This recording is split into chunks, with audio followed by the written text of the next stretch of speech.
You are now watching a Philly Fuego production. Gracias, amigos. Fly, Eagles, fly. Welcome to the Nest Out West, where Eagles fans are always the best. I will always ride or die for this team, and when I'm gone, please bury me in green. Now I don't want to come off like I'm bragging, but I'm gonna bring the heat like an effing dragon. You can call me Fuego, aka Phillyzilla, coming to you like the Thriller in Manila. Lots of collabs and live streams galore. You're gonna love what I have in store. Giving you my all, I always will try. And just remember, it's fly, Eagles, fly. Yeah.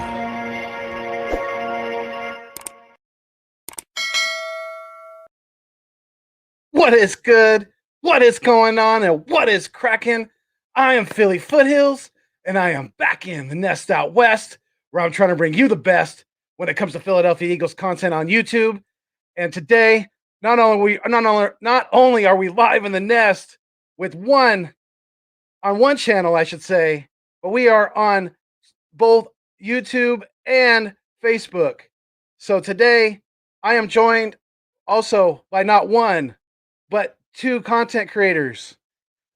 First, I want to bring in my man, BLSG, who is he's a new up-and-coming content creator who was in a drawing, and he recently won a mug, and it's on its way from the Nest Out West. So I was really, really happy that you were the contest winner. So what's going on, man? Let everybody know what's going on with you and where you're at, how they can find you. What's good, Philly Foothills? Guys, you can find me on YouTube at VLSG. Just search VLSG in the search bar, and you can go find me up there, man. Let's go. Approaching 200 subscribers, man. Let's go. Hell yeah. Hell yeah. I love the energy.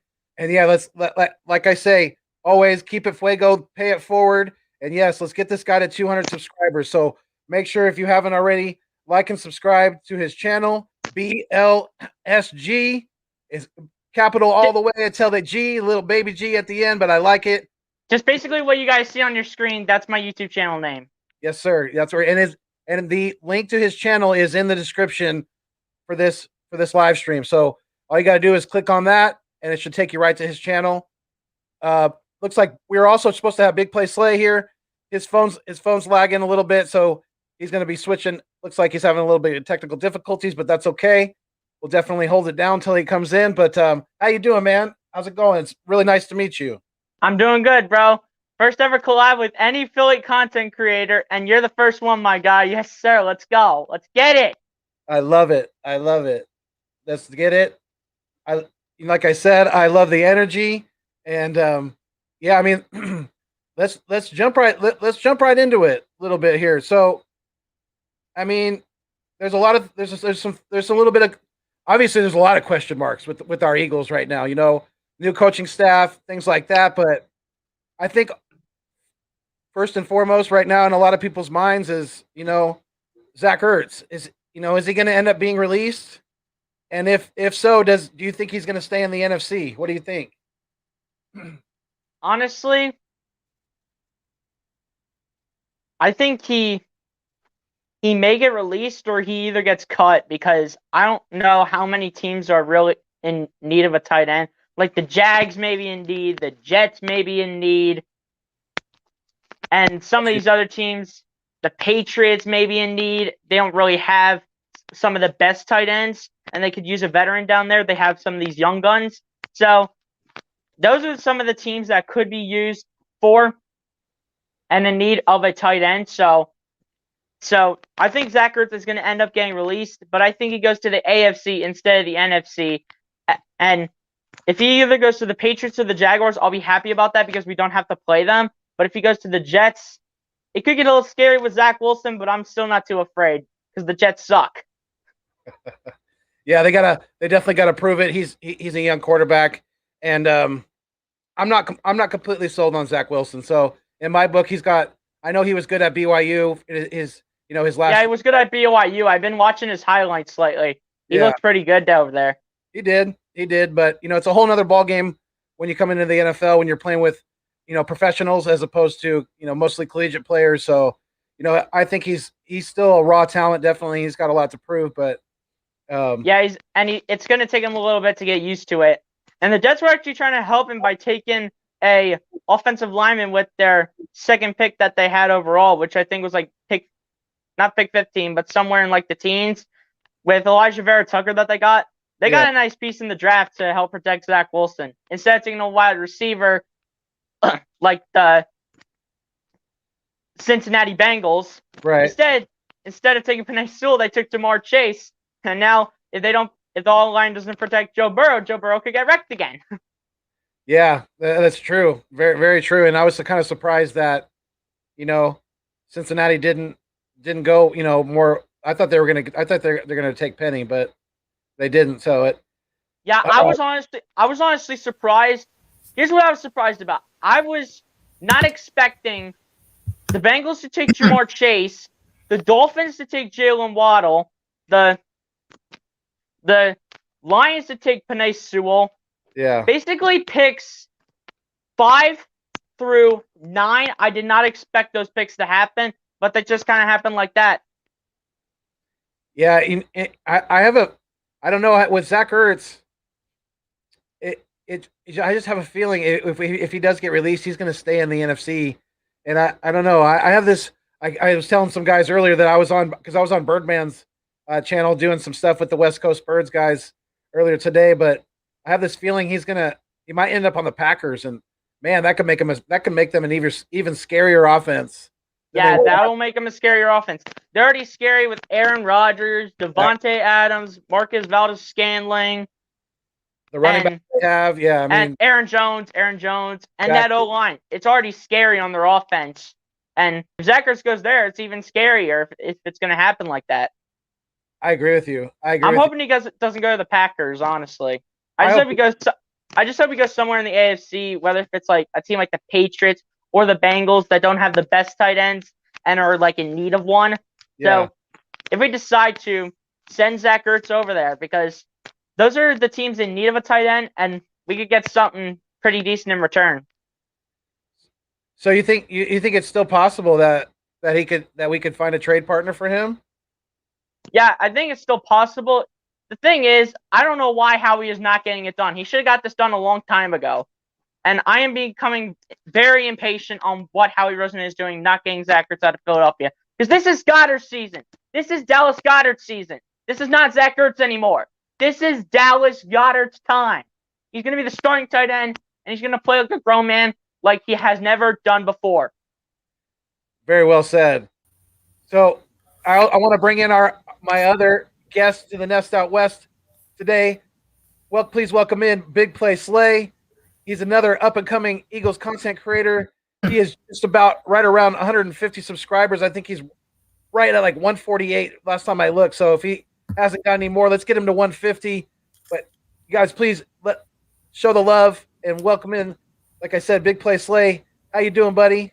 Hey, I'm chilling, my man. How are you two fellas doing today? I'm doing very okay. I just want to know where Ertz is getting traded to. That's where I'm skeptical of. Yeah, I'm skeptical. I'm skeptical right now. Every day that passes, I'm skeptical that he's even going to get traded. And yeah. I think it's going to be more and more likely that he's going to be released, and that's really sad in my book, and that's really, really poor general managing in my eyes, things like that with Howie Roseman. But it has it's not. There's always two sides of the story too, and Zach Ertz wanted to get paid like a top tight end, and is he? Probably not, especially in his later years, but he's still been very productive, and he's gonna be a productive piece for somebody, the next 2 or 3 years. It's gonna be interesting to see who. Yeah, I got a possible solution for him because I heard you guys talking about where he could be going to. I agree with BLSG. I think he's going to be traded to the Bengals. I've looked at their depth chart for tight ends, and they don't really have a tight end that like solidifies their group. Ozuma, he's okay, but he's very injury prone. And wouldn't you want a security blanket like a Zach Ertz type of player for Joe Burrow? I would want that if I was a Bengals fan. And to help that contrast, they don't have an indoor facility, so it's going to increase the chances of their tight ends getting injured, which could raise the value for the Eagles, which I think they want. That's well said, definitely. Let's see here. Do you have anything else to say on the Zach Ertz topic? BLSG? No? Okay. Got nothing. All right. Sorry, my guy. No, you're good. No, you I think you were, pretty accurate. I've been hearing the Bengals more and more too. I think so. Yeah, Hopefully, the Bengals are another option that Zach Ertz could get traded to. Hopefully something will happen, man. Let's keep our definitely. But at the same time, Bengals need more O-line help than tight end help, in my opinion, because who's going to block for Joe Burrow? Who's going to play O-line? Who's going to do this for him? Because right. Joe Burrow is going to get injured if they don't get O-line. Yeah. Now, speaking of O-line, I mean, if we I'm going to pose this question to you guys. If we stay healthy for the most part on the O-line this year, could we easily have the best O-line in the league? You want to go first, BLSG? Go ahead, Slay. All right, I'm gonna go first. I think he might be stuck. Yeah, if we stay healthy, I honestly think we have the chance to be the best offensive line in the NFL, because we have the best offensive line coach in the NFL, which helps our tremendous offensive line. But I just feel like our offensive line is a little too old right now. And if you look at a team like the Colts, their just offensive line is just on another level. So I wouldn't say easily, but I think we have the we're in that consideration every year to be the best offensive line. That's not going to change. But I just can't say us being like the East, like easily saying we're going to have the best offensive line, even if we're healthy. I just think there's two other teams that have better offensive lines than us, especially when healthy. Who are those two teams?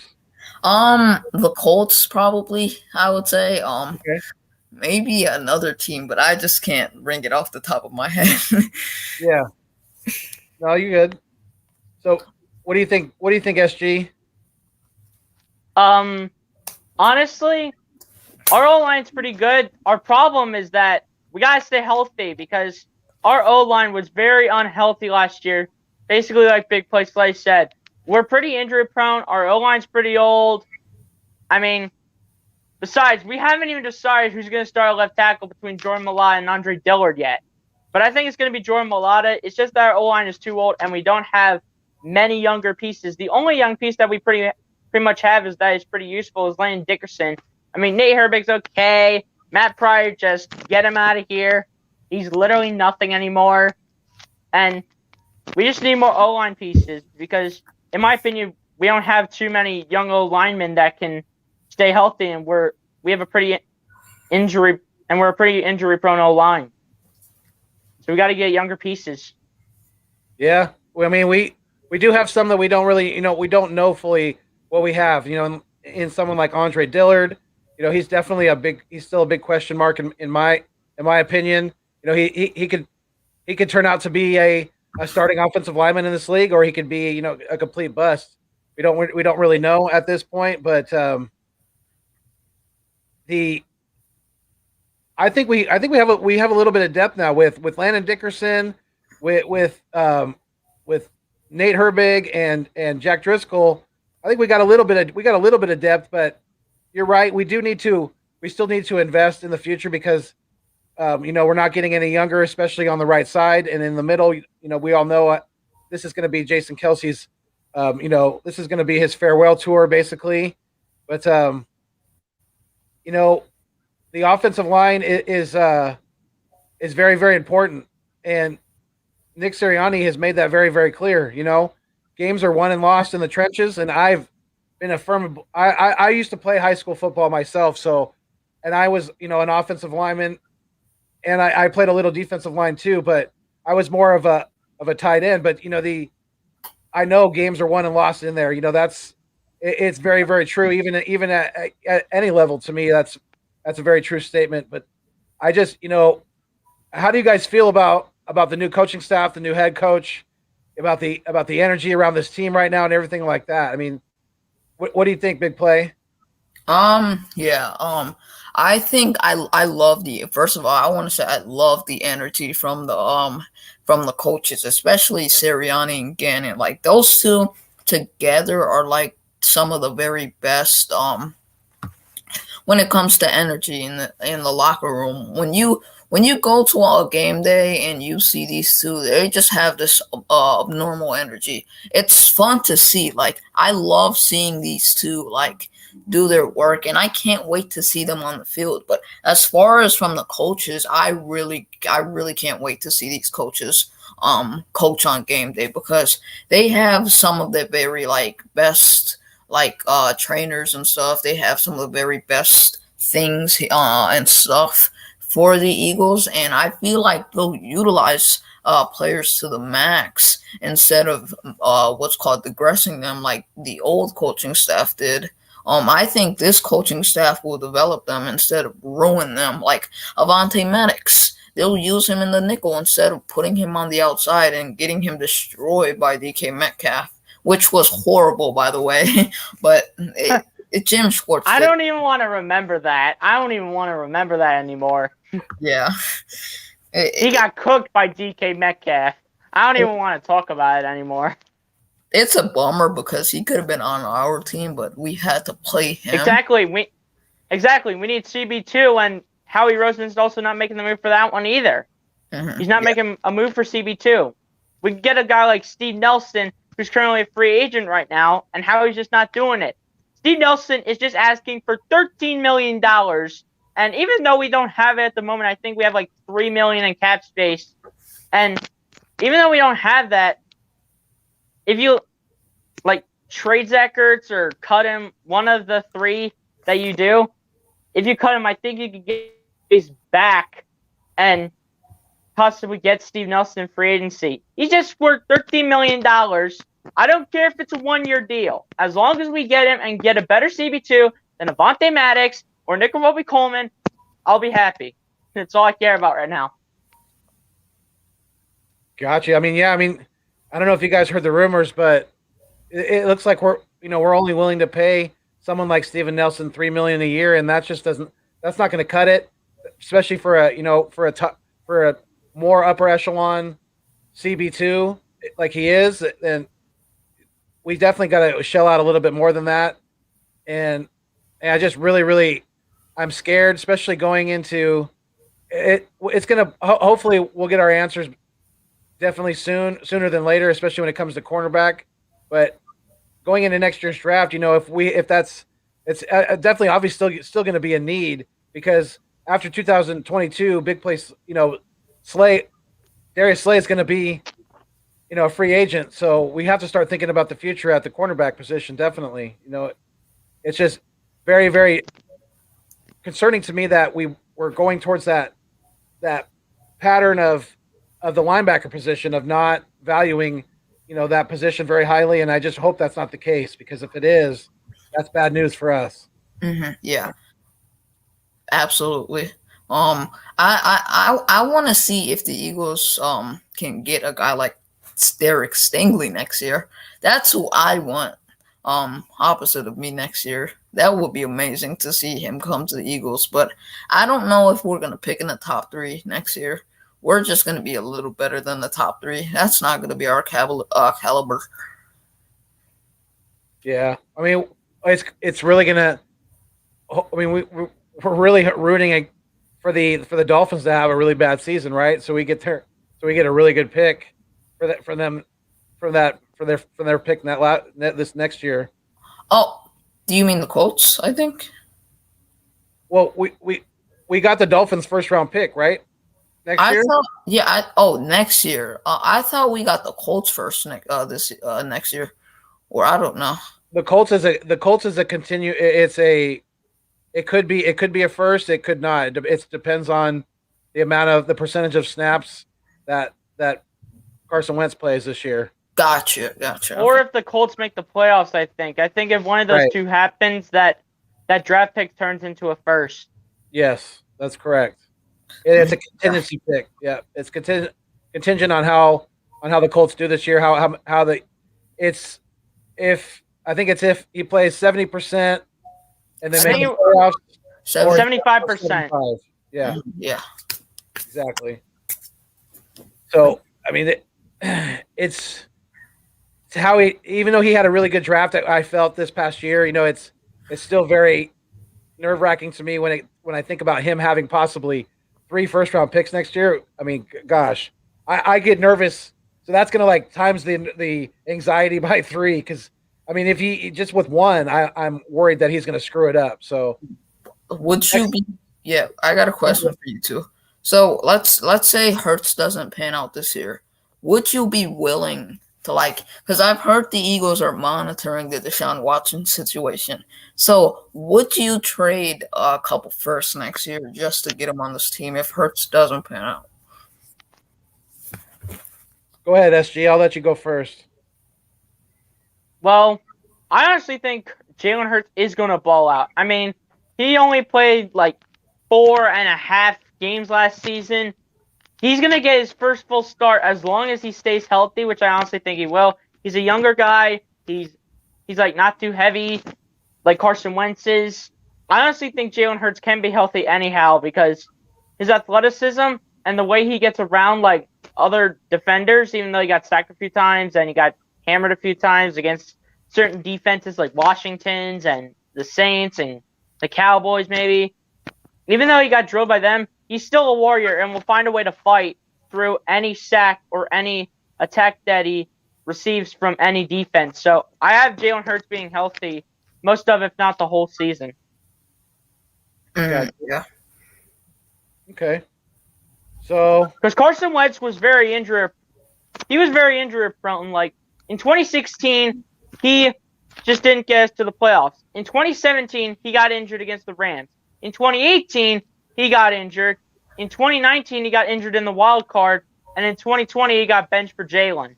So it's been rough for Carson Wentz in Philadelphia. But now that he's with the Colts, just watch him become the MVP. Just watch him. Yeah, he kind of put himself in those situations too, like him jumping in like what's called like situations that he probably shouldn't have been in. Like he had a good offensive line, he should have just relied on them, not just jumping into situations where he could have got himself hurt. He should have just took the what's called a realistic situation and not gotten himself hurt. yeah, the bridge was not the bridge, but I should say the bar was set way too high for Carson. I don't think he was ever mentally. I don't think he was ever built to play in a city like Philadelphia. And when Nick Foles comes in, and after he gets hurt and sets that bar so high with winning that Super Bowl, there was no way that Carson Wentz was going to ever be able to perform under that pressure. So it just didn't work out. It is what it is. But we got other things to talk about and other issues to be concerned about. But as far as our special teams this year, you guys, who do you think's gonna emerge out of these 3, or could it be somebody else? It could be Is it going to be Killings, Gainwell, Quez? As far as punt returner possibly, or somebody else? What do you guys think? You want to go first, BLC? Or You can go first. Big play Sly. Let's just make that. We'll make it big play Sly will go first, and then he'll go. We'll just make gotcha. Yeah. So I honestly think Killins is going to be the punt returner and a guy that primarily does punt returns, because I feel like they only signed him to a 2-year deal, not for him to be a running back, because if you look at our running back situation in our depth chart, it's too much for him to like compete with. Like there's guys that are just there's just too many guys that are like there for him to beat out. So why would they sign him to a 2-year deal unless they make him a punt returner, which I hope they do, because even though he's very skinny, he really needs to put on some weight. He's very fast. Like this dude is another level type of fast. So why not make him a punt returner and let him just fly behind guys? Just let him do what he can do best, and that's punt returning probably. Well, here's what I think for special teams returners. For kickoff returner, it could be between, in my opinion, either Miles Sanders or Boston Scott, because they both haven't been great, but they haven't been horrible on punt returners. They can get it out as close to the 30-yard line, and then we can have good field position. So I'm not moving anywhere from Boston Scott and Miles Sanders playing as the kickoff returner.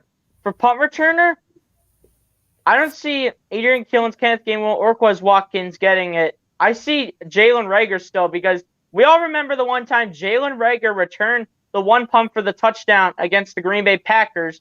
We all remember that, and he has been pretty good as a punt returner since that point. So I'm sticking with Miles Sanders / Boston Scott for kickoff returner and Jalen Reagor for punt returner. Okay. So basically pretty much the same strategy as last year. Because it's been all right, but Miles Sanders was. I mean, I would never. I don't know. I don't know if I would have my starting running back as any kind of returner. That's just my opinion. But I said Miles Sanders / Boston Scott, so you could split it between one of the two. So if you want to, if you had to pick a choice, definitely not your starting running back, because you're gonna be afraid that he's gonna get injured. So if you want to rely on someone, take Boston Scott or one of the three options you have on Philly Foothills. One question right here: Adrian Killins, Kenneth Gainwell, or Quez Watkins, because they can return that back and they can really do some damage to that special teams. Yeah. Go ahead, Blake. Go ahead.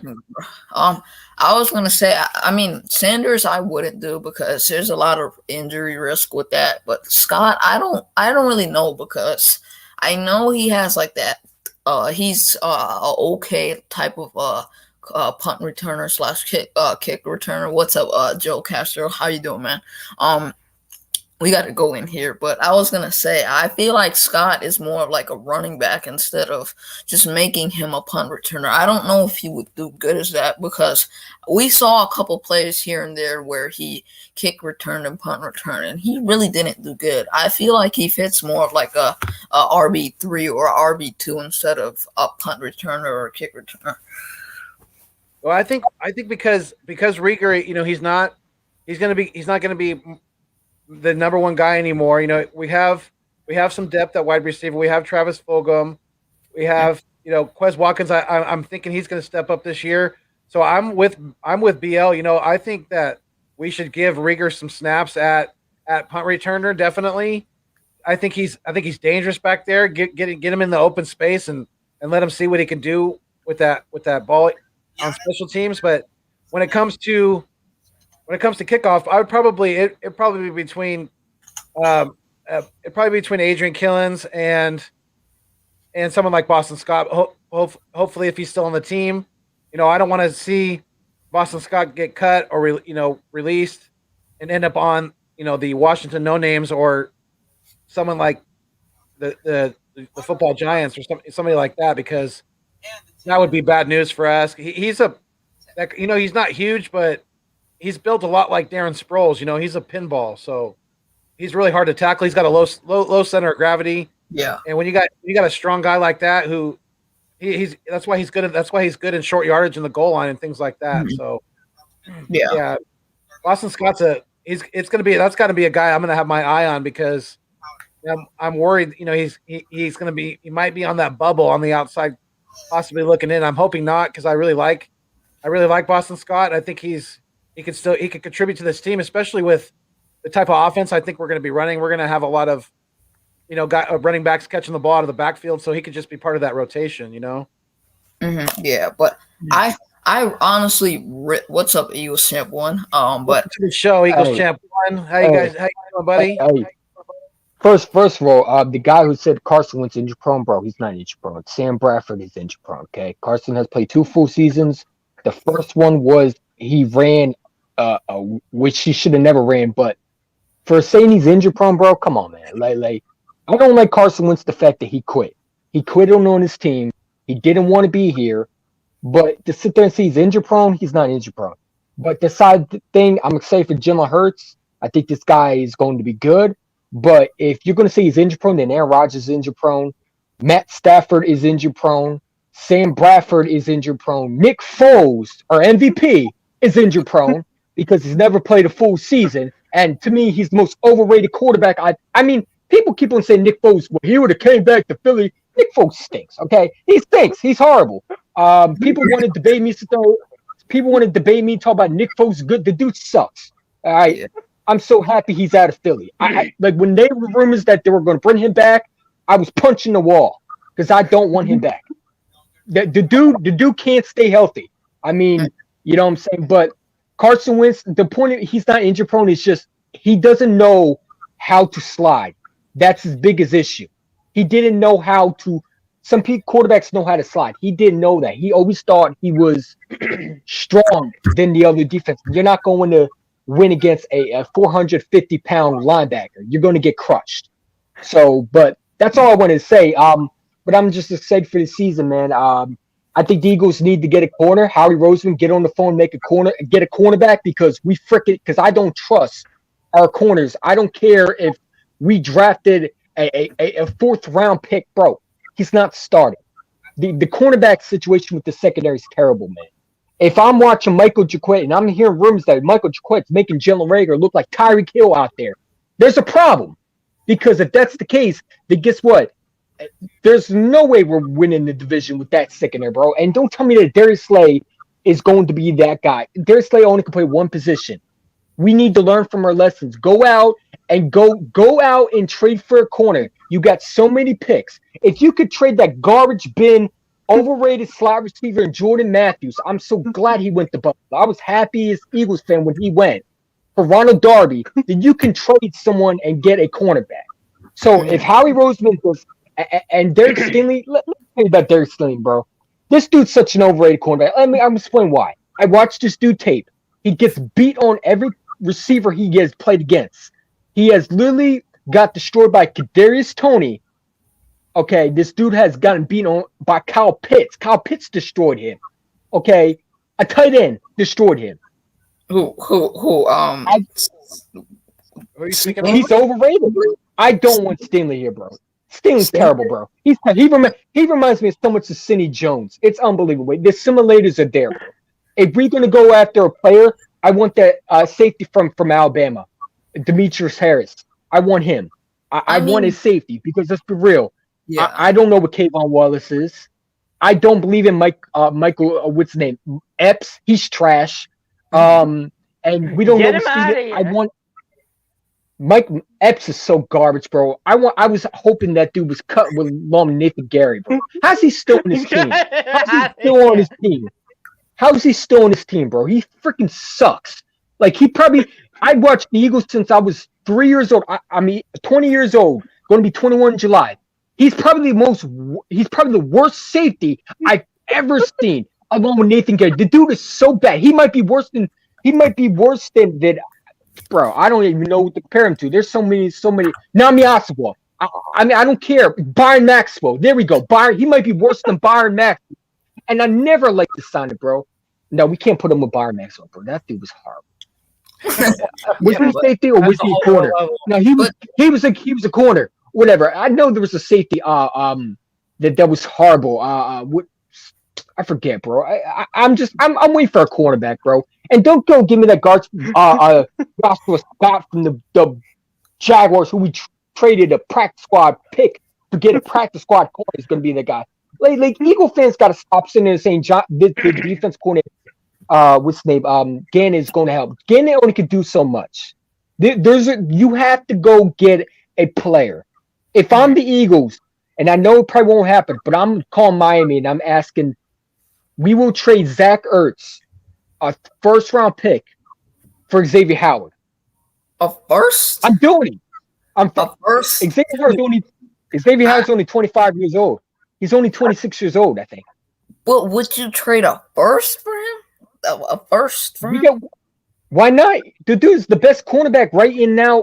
He's probably the second behind Jalen Ramsey, and who's the other one from the Green Bay Packers, the cornerback. But that's I don't because let's be real. Stevens ain't coming here. He don't want to Jalen play here because if he would have, Jalen Ramsey is a garbage man to man. Go look at Jalen Ramsey's stats. Gate City just pointed this out to me yesterday. Jalen Ramsey ranked that's because over the Rams he's suck. 108 at man to man defense. So Xavier the Howard Rams- to me is Yeah. the top dog right now. To me, Yeah. Yeah, I don't think Ramsey is a bad man-to-man corner. I just feel like once he's No, pressed, he's hard about man-to-man. he's hard about always man. trying to always play that number one. So once he gets beat on that first step, he's gonna usually get beat. So I don't know if it's his man-to-man. He's good at it. It's just that he gets beat down the field sometimes because he talks a little snappy. So he might get overconfident, but he's still a good man-to-man corner. I just feel like he needs to stop always going against the number one. But he can do it. We obviously know that, but he's gonna get beat here and there against the number one. It's always going to be possible. But I just don't trust Michael Jaquette, bro. I'm sorry. That dude is so bad. I don't care if that dude has confidence. I don't care if he does so many interviews. I don't care. I want a corner. I don't want a practice squad. I don't want a practice squad coming from a trade, from a team. We gave up a third-round pick for a Joshua Scott. Has anybody seen his NFL highlights? I can't find any. This is the reason why I hate Howie Roseman. I like him in the draft, but the dude, I want a GM that's going to address. People got to stop sitting there. Xavier Howard's 28 years old, so he's pretty much still in the prime of his career. I mean, SG, what do you think about all this? Well, I'm liking what Eagles Champion is saying. Every time I literally hear him arguing about stuff, it literally makes me laugh. Heck. But I like the smack of Eagles Champ 1, bro. I like the smack. I'm real. I'm real. Hey. I'm not YouTube friendly. YouTube hates me. I sent him messages, told him I really don't care. You should check my Twitter. The fact that I called out the whole CEO from YouTube, I trolled her like nothing. I don't care. I'm saying, what's she gonna do? I saw What's she gonna do? videos getting copyrighted, bro. I feel bad for this kid. I really do. Yeah, it's weird. It's weird. Job. I think you're on there. You must be on their watch list or something. Yeah. I got copy. Well, now just put age restricted on all my videos. I'm tired of playing kids. But yeah, Foothills. I do it. got a corner for the Eagles, actually. I really Slasher do. said that Yeah, Wallace. and that's another thing. Wallace is not a cornerback. Stop trying to make him Jalen Mills 2.0, bro. The dude is not a corner. I don't know why we try to do we trying to get another Jalen Mills. They're trying to go opposite of Taylor. They're trying to go from safety to corners. Davon Wallace needs to shut up and just play safety. Stop trying to make him Jalen Mills, bro. That's how you end up with Jalen Mills, bro. You try to switch his position because you're too cheap, and you want to stick all these first round picks. First of all, you don't even know Derek Stingley is going to even we don't know who has the first round pick next year. You don't know what's out next year. You don't even know you don't even know what teams we might not even get them. We're banking on the corner that we might not even get. We did the same thing with Jamar Chase. How many people said we were going to get Jamar Chase? And look what happened. We got to stop trying. If we are banking on a cornerback next year, then Howie Roseman Packers shouldn't get the hell out of here because I'm not waiting 2 more freaking years for another fucking cornerback that's going to be so part of my language. But we're banking on the corner that is supposed to be a first round pick, but a lot of first round corners don't end up being that guy. I want a guy that's already like that. And if you could get Xavier Howard, then you only make this team better. Banking on a cornerback that you don't even know who they are, you don't know, you have film, but that doesn't mean anything. There's teams that are going to be trying to draft him too. If he's supposed to be the best cornerback and you don't think they're going to trade up for him, come on, man. Right. I got a corner for the Eagles. Xavier Howard can play both sides, can he? I mean, Yeah. I've seen he can. Mm-hmm. He would be more comfortable than Michael Jaquette. Because I'm so scared of this secondary. Outside of I Darius, don't believe in this secondary. Outside of Darius Slay, we don't have another outside. We have a bunch of inside guys. We have a bunch of nickel and dime guys. So it's Mm-hmm. I got a corner for the Eagles actually. I don't need a Super Bowl winning trophy I just had the old original. I don't need all the, no offense, but a lot of Eagle fans, these new content creators want to sit there and want to have a Super Bowl, pictures here. It's like that. Like, I just want people to it's okay to have a Brian Dawkins because Kayvon Wallace needs to shut up and stop pretending he's like him because he's nothing like Brian Dawkins. Like, it's he's been doing a lot of talking for his young age, so he definitely needs to shut up and start putting up. Definitely when it comes to producing out on that field. So, but I mean, Paris Ford, SG, what do you think Jalen Mills? About that? He can go out with Jalen Mills, bro. Jalen Mills is so garbage. I'm so glad he's out of Philly, bro. I hated him. I can't stand his green hair looking goofy behind. Like, the dude needs to chop his green hair off, bro. So garbage. Sweet. Like, people think he's so good. He's horrible. I'm so glad that bum is out of Philly, man. The worst freaking LSU safety out of him. Bro, this kid is hilarious. Love it. I love the energy. I really do. Horrible. Yes, sir. He's Yes, terrible. sir. Let's go. I don't Yes, know. I don't know why Eagle fans have a fascination with Jalen Mills. The dude is so garbage. Hey, I can play better than this bum, and I'm not even on a pro level. But the dude gets beat on every move. Good luck in New England, bro. Get Bill Belichick will bench his behind by week 1. He might not even make the squad. He might be on a practice squad. He's so garbage. Watch Bill Belichick become a Pro Bowler. He honestly might make him a Pro Bowler, to be honest with you. I really do think he could. Because, I mean, Bill Belichick can make anyone a Pro Bowler, if we're just being honest. He's not working well with Bill Belichick, bro. Yeah. That He's probably not going to work with Bill Belichick. What do you guys? I wanted to draft Passport, but according to the Eagles, Kayvon Wallace, I'm surprised that he was undrafted. But I guess a lot of GMs are probably worse than Howie. They're too stupid, and they don't know football if they ever saw one. You know what I'm saying? If I look at a safety's film, and he's actually good, I don't see. This is why we end up having J.J. Arcega-Whiteside, because we always look at the good boy church boys in school, and we don't look at the talent. DK Metcalf was the better player, but we chose stats. And we chose a Stanford kid. By the way, I hope J.J. Arcega-Whiteside don't make it, bro. He's so garbage. I can't stand looking at his face. Every time I see his face, I get so angry. Yes, I know we got Devontae Smith, but still, it's like we should have had DK Metcalf, bro. I'm just going to say. His name is the Umbrella Man for a reason. I mean, all he does is he takes a lot of Eagle players. Miles Sanders is going to score that touchdown. He just took it because he saw the ball. but according to a lot of Eagle fans, J.J. Arcega-Whiteside just he was in the wrong system. No, the dude just fucking sucks, bro. Stop trying to sugarcoat stuff. Like I'm so tired of the political stuff. J.J. Arcega-Whiteside just had the wrong. He sucks. He sucks. It don't matter which quarterback. I want J.J. Arcega-Whiteside out of Philadelphia ASAP. He sucks. Marcus Epps sucks. Michael Jaquette sucks. He needs to go to Miami with Mac Hollins. That's where he needs to go. He'd be perfect for the umbrella season. If I could, and I don't think it would happen because it's probably only Madden you probably could trade it in Madden, but I would trade J.J. Arcega-Whiteside straight up for Xavier Howard. I don't care if we get a 5th-round pick Dorito guy back. I just want him gone. I don't want him to make the team. Because I believe Howie Roseman is going to do some bullshit where he's going to make J.J. Arcega-Whiteside the 53-man roster, and we're going to cut some guy that was working his butt off. Because you know how Howie Roseman does. He never wants to be raw. I hate that GM, bro. I'm sorry. I don't care if he had a good draft. I hate every time I hear that sleaze bucket on the radio, bro. I just feel like that dude he needs to get swirly in the bathroom, bro. I freaking hate that GM, bro. I hate him. I can't stand him. Like this dude thinks because you drafted a good player, well, that's your job, bro. We've been asking for a receiver for how many 10 years? Like, I'm happy you got Devontae Smith. You only got him because the Dallas Cowboys. If the Dallas Cowboys didn't have, if Surtain was never drafted, the Cowboys would have never traded to your sorry ass. You're the overrated GM.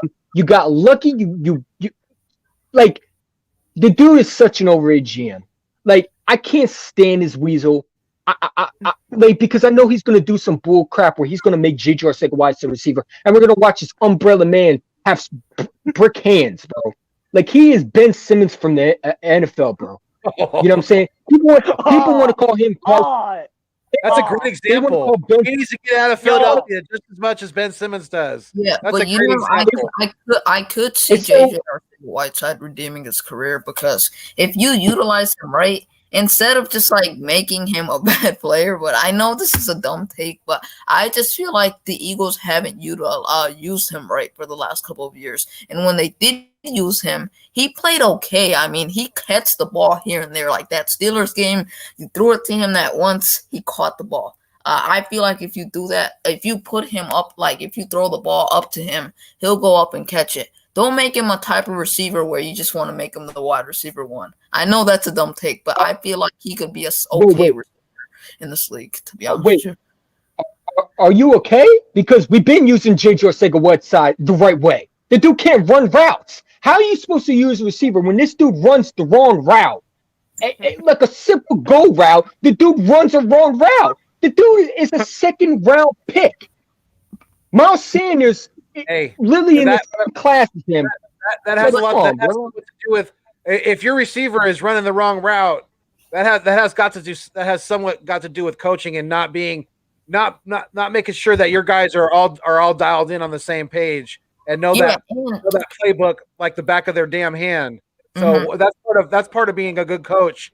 And as part of developing players and things like that is having your foot up there, you know what, all the time and making sure that they're learning, especially the young guys. They have to learn. They have to make sure that they're absorbing everything around them. So, if I mean, believe me, it's paper thin, the percentage for JJ at this point. If this coaching staff can get anything out of him, if they can get anything out of him, I already would give Nick Sirianni the coach of the year just for that. I mean, right. Just because it's going to take somewhat of a miracle for JJ. Yeah, I know he's not a good player. The Eagles, when they used him, right? Doug Peterson, when he used SG, what do you think about? I mean, what's your take on? I know you're going to say pretty much the same thing we are, but what's your take on J Jaw and the Umbrella Man? Sucks. He sucks ass. My bad. Excuse me. SG, you there? I'm here. I just didn't hear what you were saying. You were kind of lagging a little bit. Repeat the question, please. Yeah, I was just saying. I mean, means hacking us. What's your thoughts on J Jaw? Making this team this year. J Jaw's got to leave, bro. I'm done with J Jaw. J Jaw's career is over. If I see J Arcega-Whiteside step on the field one time in this NFL season over Devontae Smith, Jalen Reagor, and Travis Fulgham, I will lose my mind and I will literally rage. Because J Arcega-Whiteside, number one, he sucks. Number two, he runs the wrong routes, like Eagles Champ once said. And number three, he's just a terrible player overall. We should have took DK Metcalf over J Arcega-Whiteside. Like, why would we take a guy from Stanford when we could get a guy from Ole Miss that, first of all, knows how to run routes, number two, can actually catch balls, and number three, would do the right thing and step out of bounds before halftime, unlike J Arcega-Whiteside in the one Steelers game. Like, why would J step out of bounds? Go back to the other comment. You said J.J. Arcega-Whiteside will start. Well, if he starts first, Devontae and Reagor, Howard Roseman needs to get the hell out of here and pack his shit. It's pretty much what I'm going to say. Howard Roseman will be back on.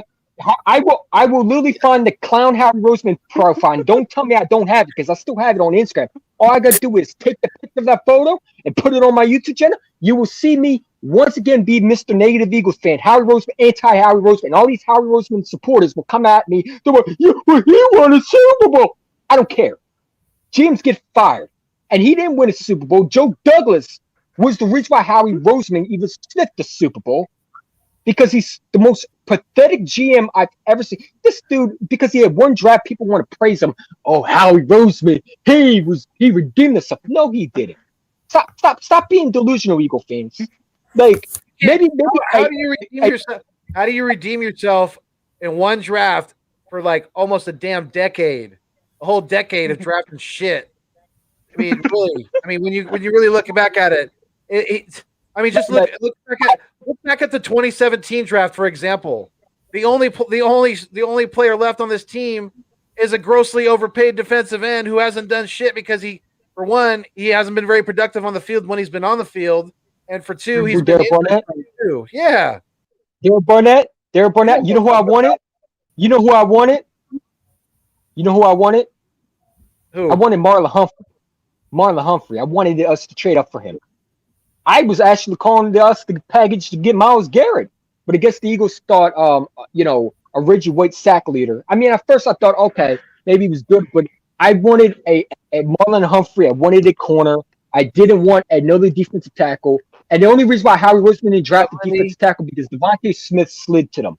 They wanted, let's be real. If the Cowboys got Surtain, the Giants would have drafted Devontae Smith, and we would have end up with another defensive end that the Indianapolis Colts took. Let's be real. Howie Roseman literally probably got his ass beat and probably by Nick Sirianni, and they forced him to take Devontae Smith because he didn't look thrilled. You saw his face. He didn't look thrilled. He didn't look like he was happy with Devontae Smith. All the fist pumps, you could fool me with that one. He did not look thrilled. Nick Sirianni did, but Howie Roseman did not look thrilled. He looked like he wanted another defensive tackle, and they just forced him. Yeah. You know what I'm saying? Why would he not be thrilled to take the Heisman winner? Like, that doesn't make sense to me. You talk about Howie Roseman that drafted Marcus Smith, right? The same dude who drafted Marcus Smith and the fireman. What was the name? Fireman Danny Watkins. This is the same GM. Like, people got to realize Howie Roseman ain't no great GM, and I hate when NFL experts keep on valuing this dude like he's a great.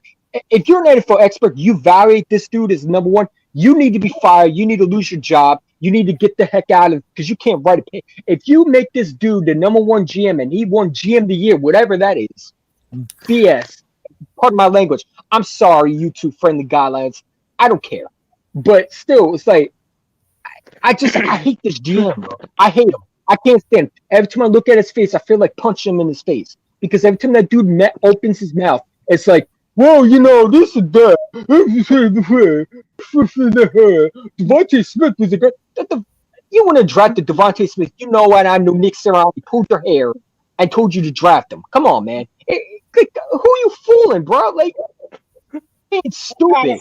Hello, I'm Howie Roseman, and I want everyone to know that I'm the smartest man in the room. So you all better listen to me, or I'm going to fire everybody. And I'm going to play football all by myself. Do you guys get me?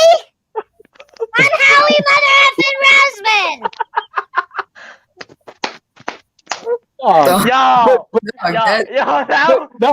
that was hilarious. That honestly made my day, Foothills. That made my day, bro. That really did. I honestly thought that was. This is Howie Roseman. This is Howie Roseman. Bud. Hey, man. Hey, I like ice cream and all that stuff, man. Yeah. Devontae. I mean, listen, we're a family, bro. We're a family. Carson Wentz is like that little finger that wraps around her hand, man. I couldn't do I can't do Howie Roseman impression, so you might do it better. No, I can't stand him. I can't stand him. Oh my God. When I literally heard that from Philly Foothills, bro, I honestly thought that was some little girl in the background. Yeah. I honestly thought that was some little kid in the background. Yeah, Foothills, that was awesome, man. That was great. That was great. That was phenomenal. Thank you. I mean, let's open the comments. It's like Howie Roseman's impersonation is like, I'm the best. No one can compete with me.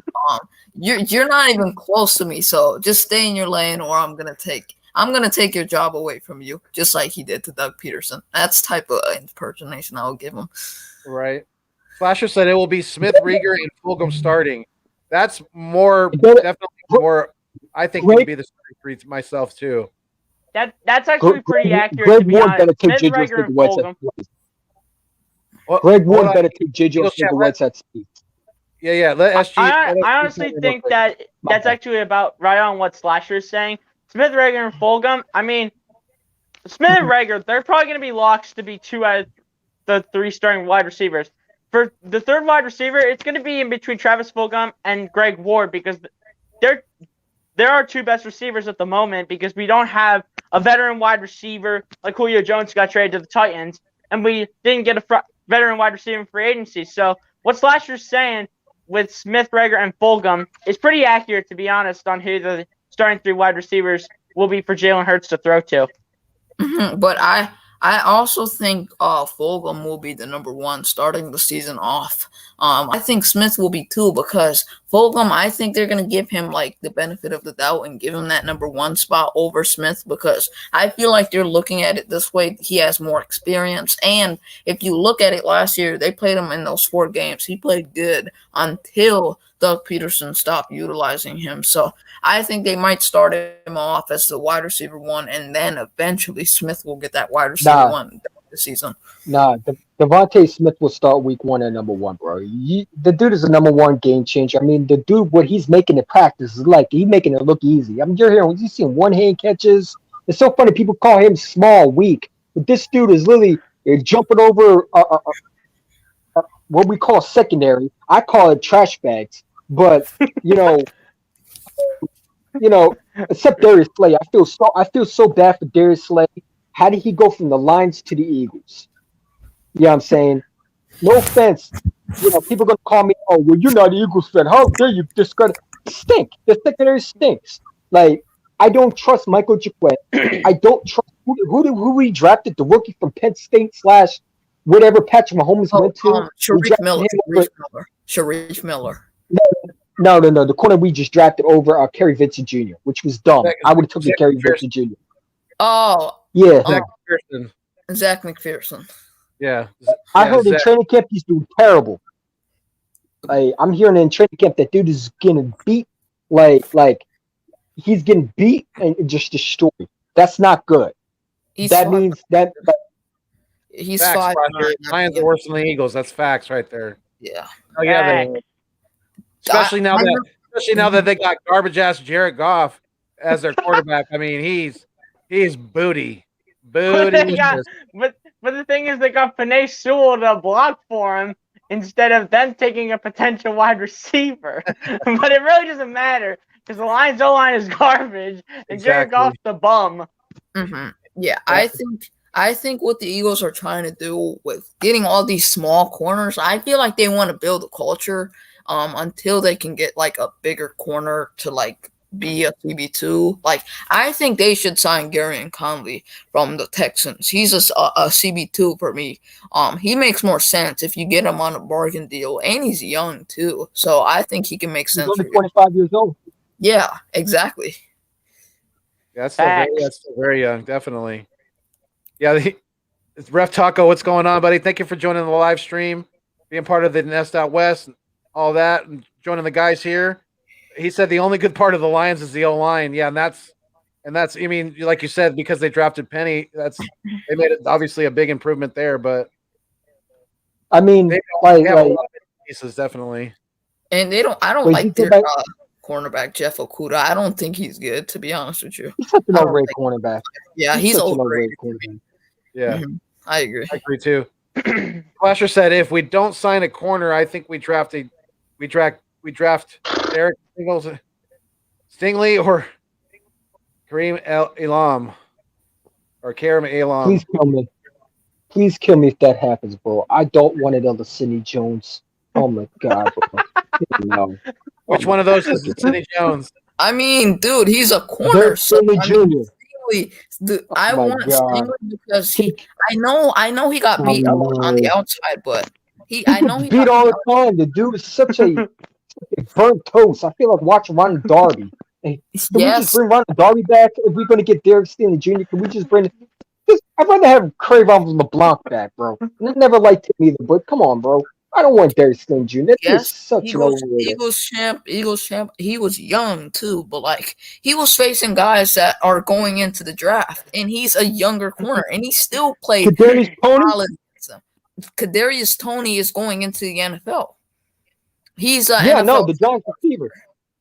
Yeah, he's going to the NFL. Him, Kyle Pitts, and Devontae Smith are all going into the NFL. Stingley, he at least had a he made a consideration to compete with these players. He didn't do good. He got beat on the outside a lot, but he's young and he's playing guys that are going to the NFL. What do you expect? You don't expect them to shut down these guys. I know it's his job to stop them.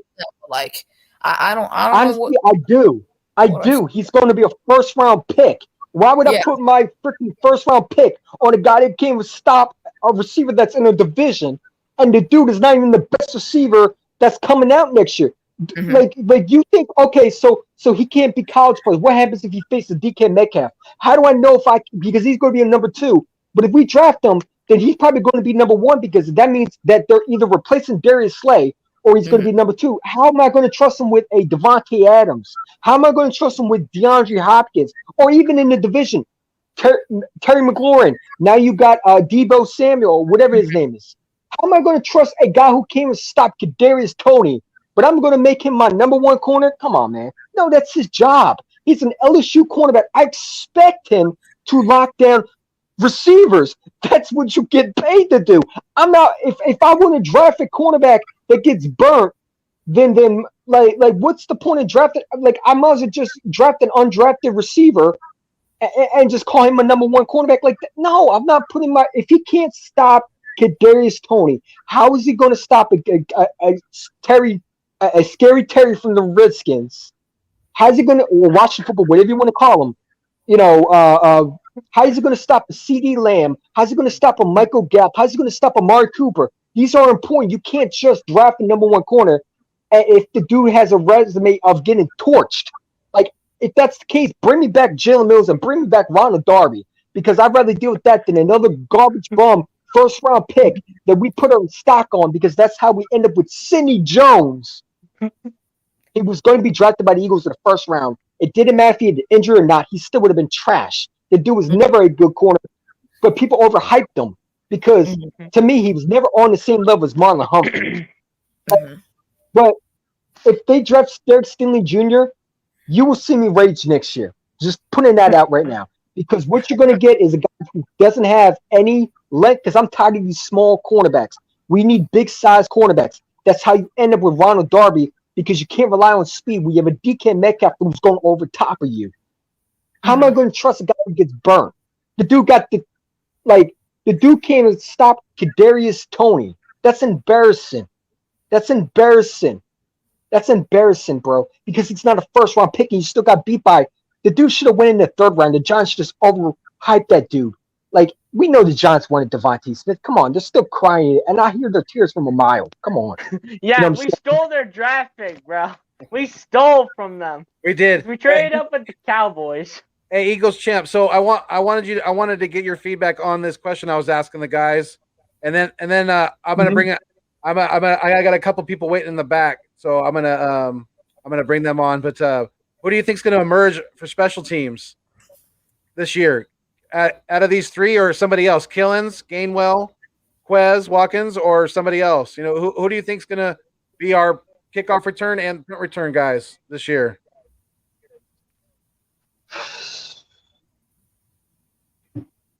I think it'll be Kenny Gainwell. I think it will be Kenny Gainwell, and I think Jalen Reagor will take the punts. I think it'll be half Jalen Reagor and half Devontae Smith. I think you might see a little Greg Wood Jr. I know a lot of people don't like that, but it might happen. I can't trust JJ or Sega Whiteside to be special teams. He might fumble the football.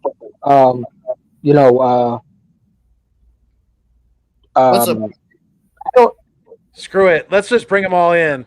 Lindy Endzone, what's going on? Let's go. Lindy. Let's go. Let's call him Lindy. Hey, what's up? Lindy the legend. Let's just think of the good times Howie Roseman has missed the draft picks, and we finally got a receiver. Let's agree that Howie Roseman finally got his act together, and hopefully that GM won't never be on the Eagles roster next year. Because please, and my man Ref Taco's don't draft. What's going on? Ref Please Taco, please don't draft Derek Stingley Jr. because I don't want another burnt small cornerback. The dude is such an overrated cornerback, bro. If we draft him, I will. I don't know what I'll do. We got you. What's going on, Ref Taco? How you doing? Red I Sox gotta- are there. Mike, Yo, check. what's up? Can you hear me? I gotta address BPS for a minute here.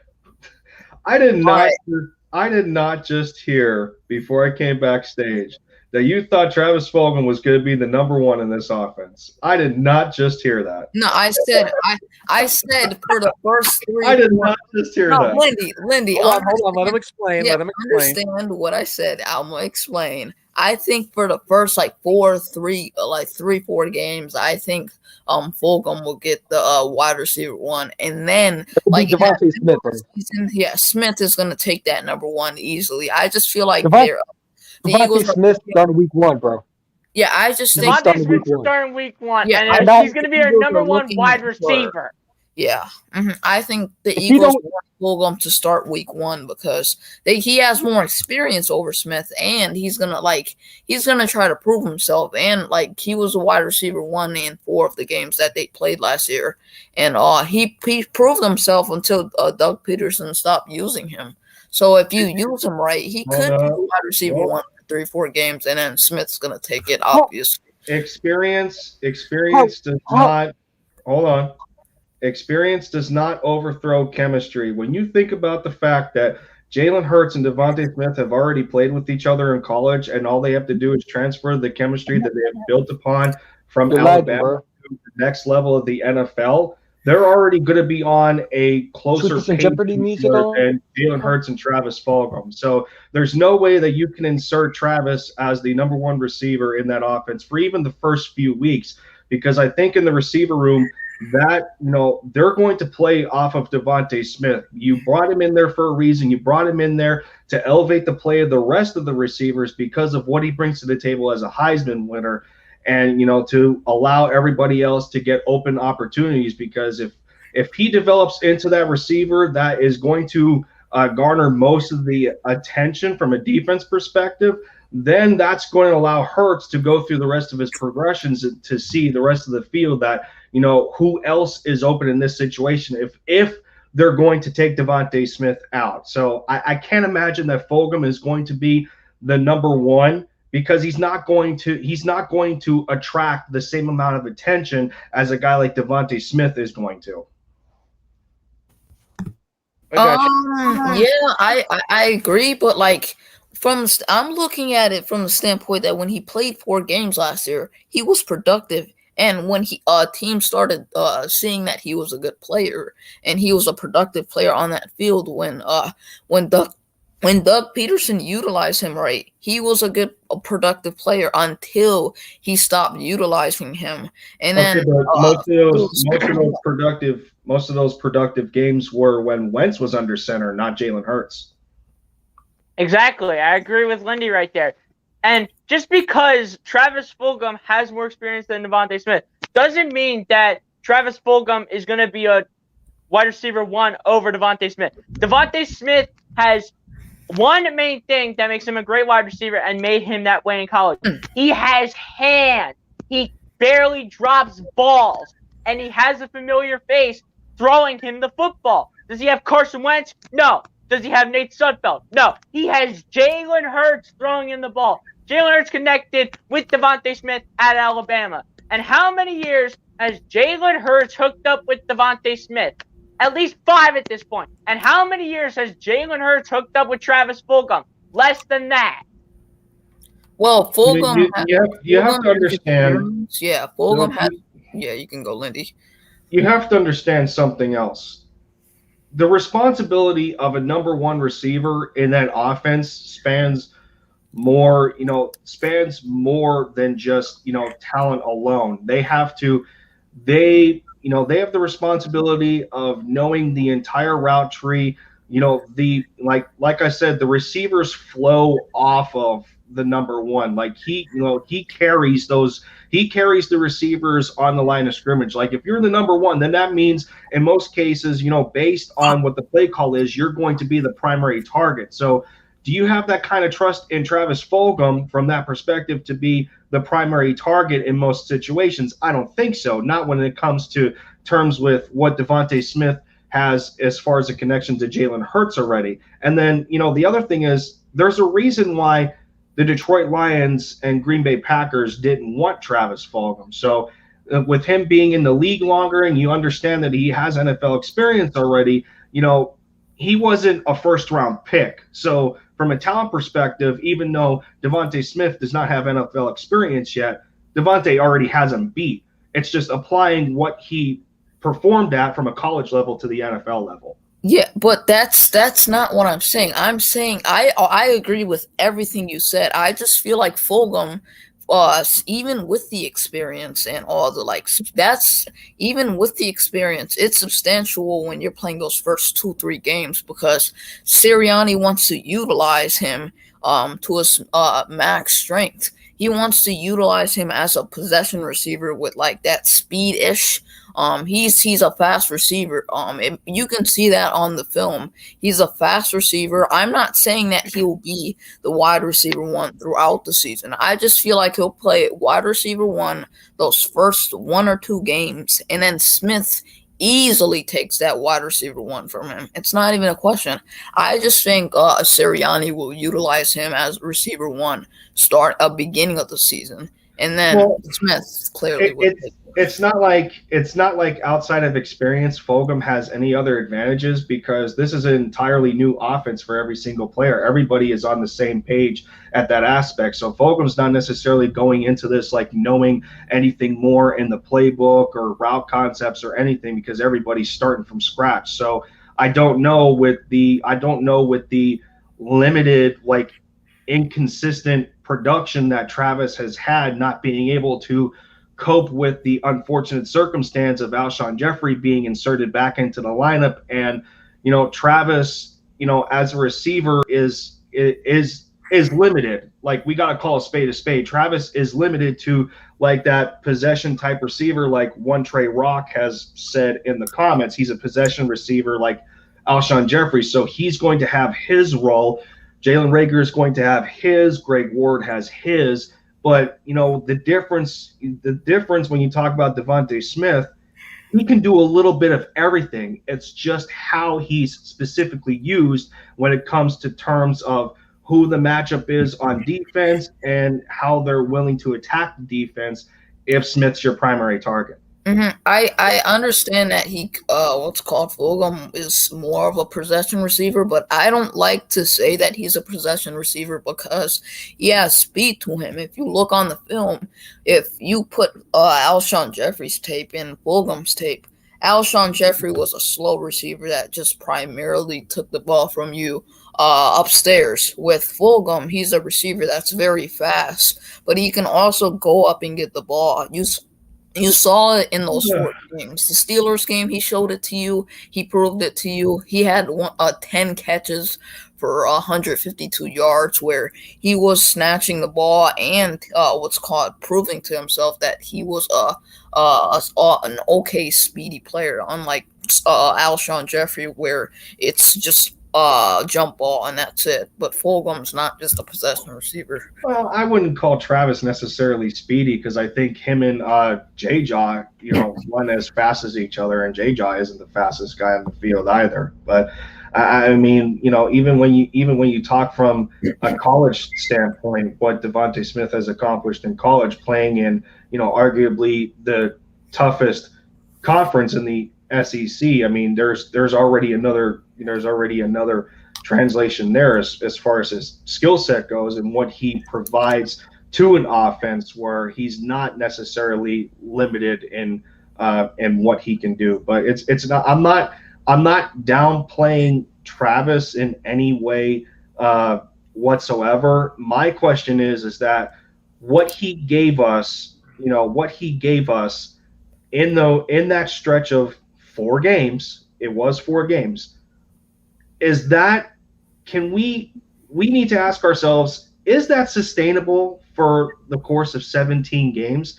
I don't necessarily think so because of the approach that Sirianni is wanting to do with this offense and who he added to the field. Like, we know the potential at running back. We know the potential at tight end, and trying to feature Goddard as the number 1. There's going to be a lot of mouths to feed. So as long as Travis stays like in his role and he does his role very well, I don't know that he's going to have the matching numbers, but I don't know that he's the kind of receiver that is, that can give you that number one kind of production just based on what the roster looks like right now.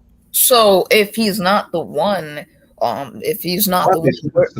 do you think he'll line up? Because if you think he's not the one, then from the beginning of the season, then you think Rager's going to be 2, and then Ward's in the slot. There's nowhere for Fulgham to go. So either way, he's going to be 4 if Smith's that 1. There's going to be packages where Fulgham could be the 2 and Smith is the 1, and then you throw Rager in the slot. There's definitely going to be scenarios. Rager or Ward, yes. Oh, that could be something. Yeah, I mean, yeah, what do you think? You chime in on this. Rock said it too. Thank you. Yeah, that's one of the good perks with Travis is that the reason he wins on those 50-50 plays is that he's a good route runner. That's perfect. That's perfect from a 1-2 punch combination standpoint. If Travis is the number 2 in some cases, but as the number 1, I just don't see it. Then what if he's utilized throughout the season? He'll be still solid, but he'll be a productive player. But I just want to see if he has the potential to be a wide receiver 1, because we only saw 4 games, and then in those 4 games, he played very solid. Like, not only did he play Pittsburgh's defense, which was stated to be a top 5 defense, he played the Giants defense, which was very solid last year. If you look at on the stats and the film, they were solid. And he played a Ravens defense against 2 of the best corners in the NFL, and he stood toe to toe with Marlon Humphrey and Marcus Peters, and showed what he can do. So I want to see if he can do that throughout the season. But I think Smith will take it easily from him. And I think that I agree with On the Rock here. I mean, I think he's very accurate when he said it wasn't really his fault when Alshon came back. The coaching may have, whether it was the coaching or it was pressure from the front office to get what they could get out of Alshon while they could still get it out of him. I don't know. Contract justification. Whoever was playing favoritism, that definitely had an effect on TF13's his production. Long term last year, definitely. So I agree with him. So, do you guys think J-Jaw could rekindle his situation and stint with the Eagles this season if he's utilized right? I think this is the most competition that he's going to face, and that's the biggest factor in what the team feels that he can contribute from an offensive standpoint. I mean, Jamon Osborne is a similar type of receiver. Travis Fulgham is a similar type of receiver. If John Hightower bulks up, he can be a similar type of receiver. There's a lot of options there that the Eagles can go to. It's just that and it's kind of like the Jamie Newman principle. Jamie Newman didn't make it because he didn't necessarily offer much different to what a guy like Jalen Hurts has already provided. He didn't stand out with the likes of Jalen Hurts or Joe Flacco, and that's part of the reason they brought in a guy like Nick Mullins. So I mean, Arcega-Whiteside is up against it, and in a sense, so is Travis Fulgham because of the strong emphasis on competition that Sirianni has instilled with the newly developing culture. Absolutely. Well, Richie MC, welcome to the live stream. We appreciate you joining the Nest Out West. With the Lindy End Zone here, and new to this is his first collaboration with any other Eagles content creators. So BLSG, make sure you guys like and subscribe to his channel and go sub him up. And make sure you goes obviously go sub up Lindy End Zone, and my man here to this side. Play. It's the right side, I think. Up there. I got you. I got you, Philly Foothills. I got you. It's up there. Make sure you guys definitely go sub up Big Play Slay as well. He is almost to 150 subscribers. So yeah, let's get him there. Go show the love. Just like our Eagles community on social media, on YouTube is unlike any other. So just make sure we keep that trend going and go sub up all these guys if you haven't already, and make sure you definitely pay it forward to each and every one of these guys. But Man. I mean, The Slosher grind- said, or Richie MC, he said the best hand receiver should play the slot position for one, deflected passes, and for two, not being able to box the defender led to turnovers. I mean, that's facts. So good point, Richie MC. Definitely. Lindy, I wanted to get your opinion on this too. Who do you think's gonna? I already asked the other guys this, but who do you think's gonna emerge as our special teams guys this year? Out of these three, or somebody else? Killings, Gainwell, Watkins, or your choice? What do you think? That's a tough one because you have returner. You have to think in the back of your mind, like, what is going to be the priority here with special teams? Like, are they, what do they expect out of, whether to go into the running back rotation or the receiver rotation? Like, we know from college at TCU, Jalen Reagor was pretty damn good on special teams with returning punts or kickoffs. It's just, right. We haven't had the greatest luck lately in terms of, receivers getting injured in those kind of situations. I mean, we bit the bullet once again with Deshaun Jackson, and yeah, it was a dirty hit, but the same principle applies there. I mean, and it's going to come down to who they trust the most. Adrian Killins, yeah, he's back here on a 2-year deal. I don't know, like, it's, he's up against it. Jason Huntley is up against it, although he is explosive like Adrian Killins is. I don't know if it's going to be a guy like Gainwell, just based on his skill set, and I think he's more of a offensive asset instead of special teams. Quez makes sense. It depends on if he makes the roster to begin with, or if he falls into that kind of rotation. Like, you can probably picture a guy like Quez and Jalen Reagor in certain situations, on special teams in that matter. So long as we don't see Greg Ward or Boston Scott, I'd be perfectly fine with whoever's back there. Let's be real about that. As long as them two aren't back there, I'm okay. But yeah, I mean, I think it's just going to come down to, whether Sirianni wants to utilize his receivers more or the running backs more, because we kind of struggled with that between Doug Peterson and Dave Phipp. I know people did like Dave Phipp as a special teams coordinator, and he did have his moments, but I think it's just going to come down to, who they want as far as special teams go. I got you. Oh, So, my God. Quest You Watkins can is hear the me? baller this year. Yeah, so BLSG. So who besides Sanders is gonna, emerge as our number 2 running back this year, in your opinion? Man, tough decision. We got so many running backs on the roster. Obviously, we got Sanders playing RB1, but RB2, that is a really tough.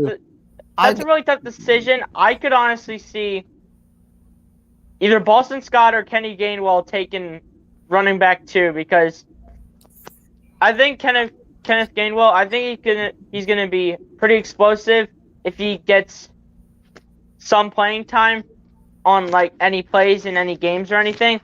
If he gets that, and if he runs well, he's potentially our running back 2 over Boston Scott. I mean, Boston Scott's small. He's okay. I get that, but can he really run for the yards that we expect out of our running game is the big question. Because we can't obviously have Miles Sanders carry our running game. We need to have someone else come in and run behind him and kind of learn off of him. And AK-46 on the one play, he didn't really run well, because he got just like one snap, and we already know what happened. That was already a tackle for loss. And Boston Scott, he's all right, like I said earlier. And some of these other guys, they can try to find their way, but I don't see that. I just trust Kenneth Gainwell, because, in my opinion, I just like don't see Boston Scott getting it. I mean, he's okay, but he's not the best player. And like I said earlier, Miles Sanders cannot carry our running game. So we need a big guy in the backfield, and that's where Kenneth Gainwell will come into play. So I'm going to go with Kenneth Gainwell on that one. I think I'm gonna disagree. I'll have to say Kerryon Johnson. I mean, he's when you Or look Kerryon Johnson. I mean, yeah. we could have Kerryon Johnson too. If you Have look Kenneth at the Gainwell. film, if you look at the film of Kerryon Johnson the last couple of years with the Lions, he is a good player. It's just that injuries have derailed him from his max potential. And when you utilize him right, what's good, AT? If you utilize him right, he could be a good productive player. And he complements Miles Sanders very well. He's like a ground and pound type of running back, who can ensure you a good RB2, especially when he's healthy. So, and I think they also bring him in for competition. They want competition with a guy like Jordan Howard, because Jordan Howard, he's been very injury prone the last couple of years, and we don't know what we're going to get from him. So are you going to utilize him the way he should be, or are you going to make Johnson the RB2? Because I think that's what they want from him, especially bringing him in that deal. What are you thinking, Champ? I mean, can you hear me? Make sure my Yeah, I can hear you, volume's buddy. not loud. Yeah, you're good. Really. All right. I mean, like the number 2 running back. If I had to put my thoughts into it, I would think it would probably be Kenny Gainwell, because you drafted him to probably complement Miles Sanders. The dude has explosiveness. I've seen him in college. He's, to me, a guy that if you can get a guy that could learn from someone, it would probably be like Miles Sanders. He reminds me a lot like Miles Sanders. I think Kenny Gainwell. You also brought a good one, big play slate. Kerryon Johnson, a guy that we brought from the Detroit Lions off the practice. I think he was cut. For some reason, I think he's a very good power back. Or I think is he a power back, or is he's a power back, right? Kind of, not to the level of Jordan Howard, but Right. Johnson. Yeah. Oh yeah, he's like I agree with Lindy. Johnson is more of like a okay ground and pound type of running back. I don't know if he's like the Jordan Howard type of ground and pound, but he's okay. He'll give you that. Yeah, you. Jordan Howard's more like a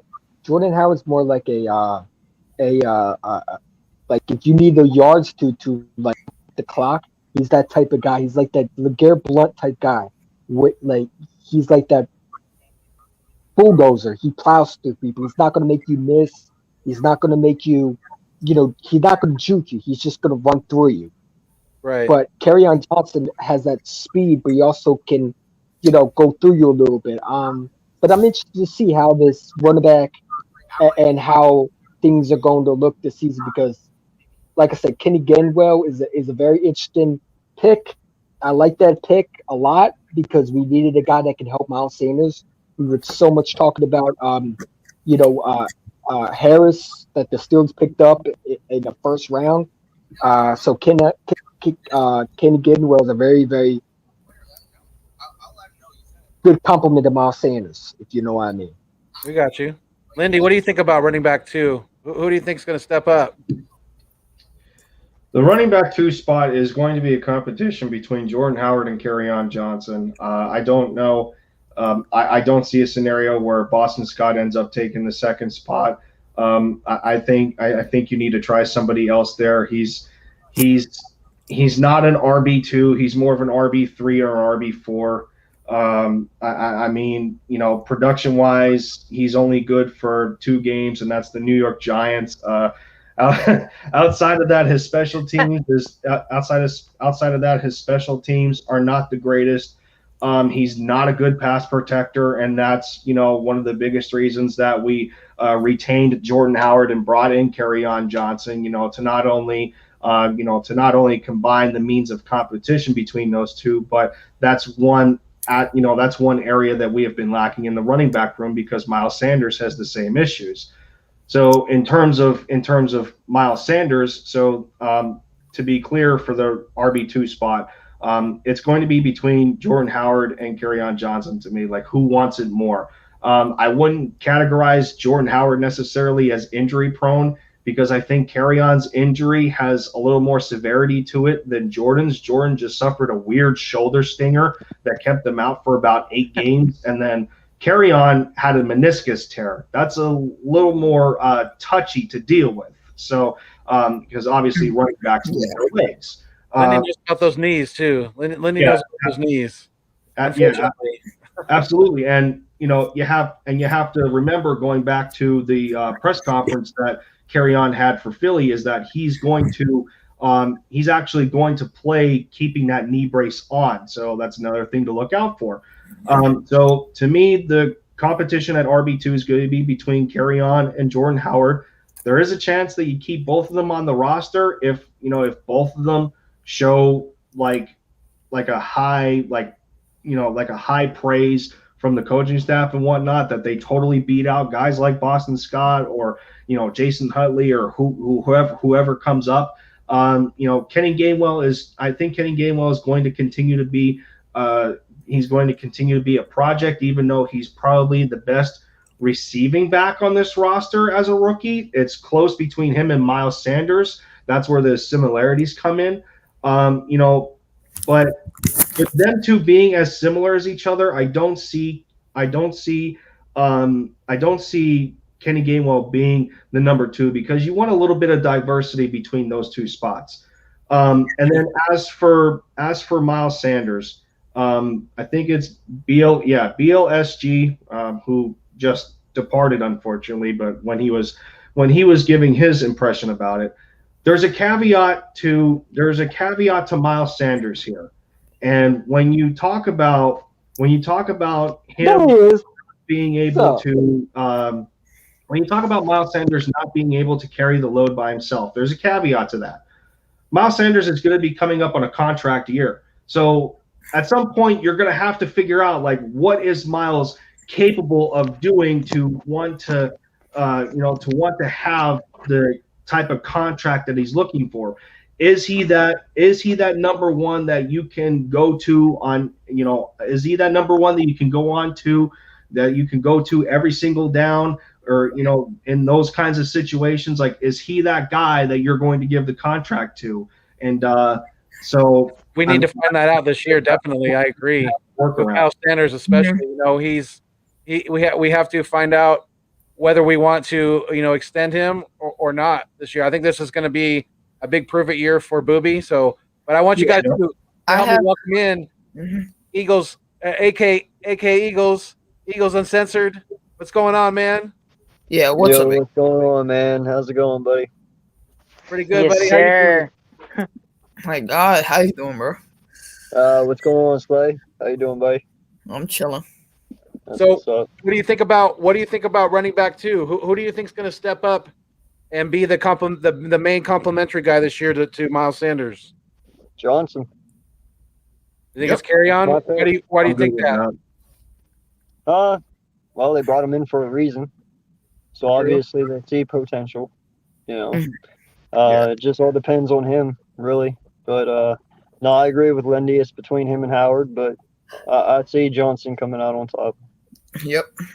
And I also Richie MC said, hold on real quick, big play. Richie MC said, Kerryon Johnson is a blank slate.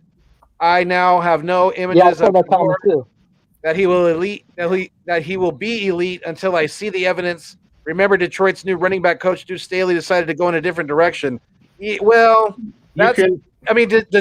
Deuce really have that much say in the contract situation with Kerryon Johnson? Probably not. I mean, he's just the running back coach. I mean, yeah, he is the assistant head coach too, but I mean, really, how much say did you guys think that Deuce Staley really had in the departure of Kerryon from Detroit?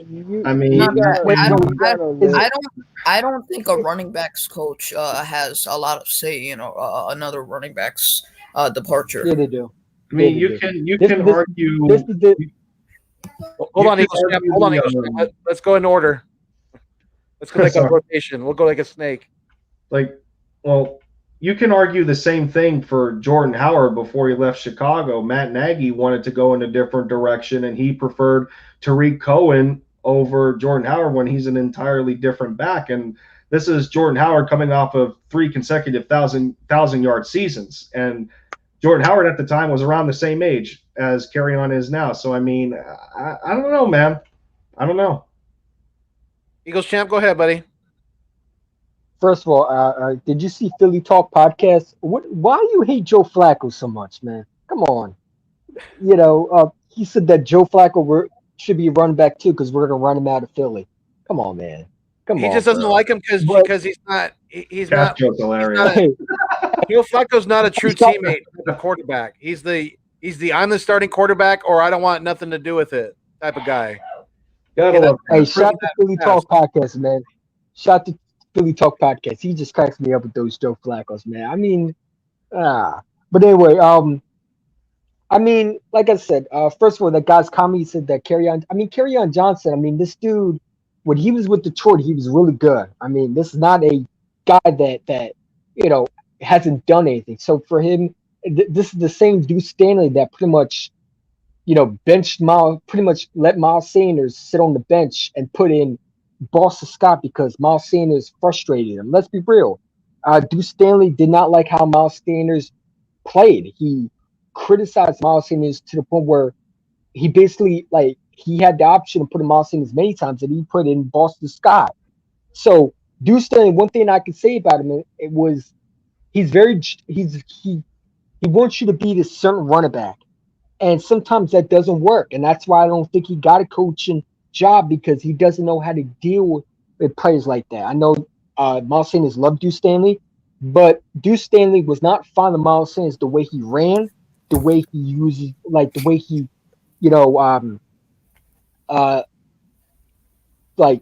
especially fumbling. He has an issue with that. I mean, so for him to go to Detroit and say Kerryon Johnson might not be the guy, maybe he didn't look at Kerryon Johnson as the back that a lot of teams do. All I know is Kerryon Johnson. I think he's going to have a fresh start. I think he's going to have a new team. And I think he has a chip on his shoulder. Listen, you just basically, if I'm Kerryon Johnson looking at okay, Detroit said I'm not that guy anymore. Cool. Well, I got an option. Now I can sit back and, not show anything, or I'm going to show what I can do. And I think Philly's a great opportunity. Number one, they get a young quarterback. He is so much praises about Jalen Hurts. And it's so funny, Jalen Hurts gets so much praise, and that goes to show that he's a real leader. And that maybe he's just an alpha dog. Like, the dude is an alpha dog. Nothing affects him. And that's what you need in Philly. One thing about, unfortunately, I hate bringing the guys up because, people like to misunderstand. But Carson Wentz, I mean, he was a leader, but he wasn't an alpha. He expected a lot of people to respect him without putting the work in.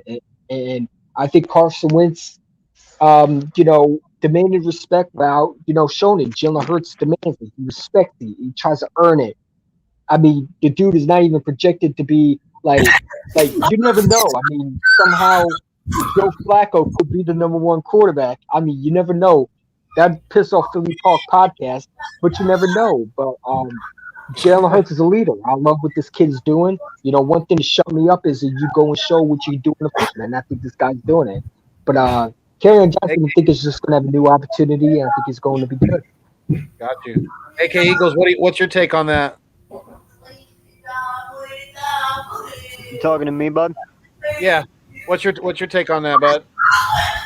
Man, I can tell you this right now. My only thing that I say why Johnson's not in Detroit is because of DeAndre Swift. He was the future going forward for them. They felt that was the direction to go, and that's the way they went. They cut ties from Johnson, and it is what it is, and we benefited from it. So that's all I can say about that, man. Hopefully he can get his head on straight with us, and we can benefit. That's all I hope. What do you think, SG? What was the question again? I went out for a second. Oh, no problem. Look how Church in the background. Oh, quiet at the zoo. There's so many weird noises going on. It's ridiculous. Dude, a lot of brothers and sisters. Yo, someone's done your mic off. What is that? Who's it? Who is that? Who's screaming over there? Who am I getting? I'm the only child. So Hold on. Okay, who was making all that background noise? Who was that? Was that you, Eagles champ? Man. Was that you? Yeah, Yeah, I it think was they you, gave him dog. Eagles champs camera. Yeah, I think so too, dog. hey, Yeah, that was. I had to sing, man. You know, my demons were That's popping out great. my head. You know, the demons were popping out my head. You heard the voices inside my head and all that stuff, man. I'm sorry about that. Oh my god. Yeah, you're good. So, BLSG, Richie MC said Kerryon Johnson. He basically said that he's questioning whether he can be, an upper echelon running back due to the fact that Deuce Staley let him go out of Detroit. I mean, do you think a running back coach really has that much say in whether the players come in and out? I don't think it really has a big impact. I mean, they can decide who they want to put in the game on a certain play. I mean, whoever is best on a certain play, like an option play or a jet sweep, whoever is the best on those, you throw them in. I don't care if it's Miles Sanders, Boston Scott. I don't care anymore. Kerryon Johnson, he's a veteran. He can possibly be our running back, our second string running back behind Miles Sanders, because we do need some veteran backup behind the guy. So Right. I could also roll with Kerryon Johnson playing our running back 2, and a guy like Boston Scott or Kenny Gainwell playing RB3, and one of them taking RB4. So, I mean, the coaches could have a big impact, but whoever is the best running back on a certain play should just go in and just try to do their thing. You know, Gotcha. you know what? My apologies. I'm so excited for preseason. Because I can't wait to watch my Birds play before the regular season, because it's going to be interesting if, because I think Kerryon Johnson might be the third, and I think the rookie that we drafted will be the second. Like, I just have a feeling that this team is going to be so dynamic. Like, I'm pumped right now. Like, I'm so excited, and I had not been excited since what? 2017? Basically, like, you're it's telling gonna me be fun since this year. that he's basically telling us that he hasn't been excited since we won the Super Bowl. Well, Hey, I'm a realistic That's what Eagles I'm fan. excited You know what I'm saying? Hey, dude, there's no problem with that, bro. There's There no isn't. problem I'm with just that. excited for Devontae Smith. Devontae Smith, I'm most excited for. I've never been excited for a receiver like Devontae Smith, but I'm excited for this kid. I think he's going to be so special. This guy's going to be really good. but He's one gonna be Trey a Rock stud. makes a good point. He said we can't say Miles can't carry the load. They never really gave him a chance to prove it. That is true. I mean, Thank yes, you. Miles has had some injury issues, but they've been minor, and he's never had over 20 carries in a damn game. So that is a very, very good point. He hasn't got the opportunity to prove whether he can be, carry the load as a every down back. We haven't given him the opportunity. So To me, I think Miles Sanders is a number one back. I mean, when this guy's when he's out of our game plan, we're pretty much dead in the water. Like last year, like if we didn't have Miles Sanders, it was like we couldn't run the football. Like, let's be real, Boston Scott, he's okay, but Miles Sanders gives you that style where like you have to respect him because he's explosive and like he's a stud. Like when we drafted him, I was so excited. I was jumping on my bed like the monkeys in the book, man. No more monkeys jumping on the bed. that same way, bro. I was jumping on the bed. I literally felt that overslept same on the way. draft. I was like, oh my because- gosh, we actually got a Heisman winner. Let's go. I was You talking literally about Jalen feeling Hurts? that Or you same talking about way. Miles Sanders? Oh, Miles Sanders? Miles he'll be- Sanders ain't the Heisman winner. That's Jalen Hurts and Devontae Oh. Smith. I thought you were talking about DeVonta You Smith for a good. second. Oh, so anyway, Miles Sanders, yeah, he'll be really good. He'll obviously hopefully he'll get his 1,000-yard rushing season, and he'll just be a really decent starting running back. Like, he couldn't even cross over 1,000 yards last season. He had, I think, like 800 something. He couldn't even cross 1,000 rushing yards. This, in my opinion, is his year to cross that mark and get 1,000 rushing yards this season, because he is a beast in the backfield. No matter where you line this kid up, he will run the ball past the defensive line and the O-line, and he'll run it for as far as he can, and he will just not stop. This kid needs to be on the 941 WIP radio, man. Take him and put like get rid of Joe whatever his name is. Get rid of Andrew. whoever. This is the future right here. Whatever his name is. The dummies that don't know football, never saw an Eagles game in their life. From New York, coming to Philly and thinking they know. Like, sports radios are terrible, bro. They don't know Philly, bro. Like, you could tell. Like I sometimes wanted to call in the show, but it just make them look stupid. I don't want to do that to them. I don't want them to drop the ratings. You know what I'm saying? Because I would just hate for a guy to lose their job because I'm a type of person like to destroy them, especially on the radio. I mean, for one, I mean, most of them are just like, how did this dude get on the radio again? This dude don't know, like, what's he saying? Like, they just, like, that's why I don't listen to radio, man. It's just crap. Like, it's ridiculous. This is why I make my YouTube channel. This is why everybody else makes their YouTube channel, because they don't know Philly sports. They look at us as the negative Eagles fan, but the same fans they won't criticize are like the Kansas City Chief fans, the Patriot fans. Oh, no, we will forget about that. No, Eagle fans are the worst. I forgot. Yep, Eagle fans are the worst. You know, how dare they? Okay. Richie MC dropped a comment. He said if Johnson is going to win the role of running back 2 over Boston Scott, hopefully Shane Steichen sees that Johnson can perform well in blitz protection. Yeah, because that's a. I mean, go ahead, Lindy. I mean, hopefully we don't have to rely on him. My bad for interrupting. Hopefully we don't have to rely on one Black, because hopefully their O-line can stay healthy. You know what I'm saying? Hopefully we don't have Lane Johnson having another ankle surgery. Hopefully we don't have Brandon Brooks going down with a third Achilles injury. You know, like, I'm hoping this offensive line stays healthy. Hopefully Andre Dillard shows up in preseason, looks like Jason Peters in his young age, not a 38-year-old, overpaid left tackle that just came from the nursing home facility at 75 years old. Pierce,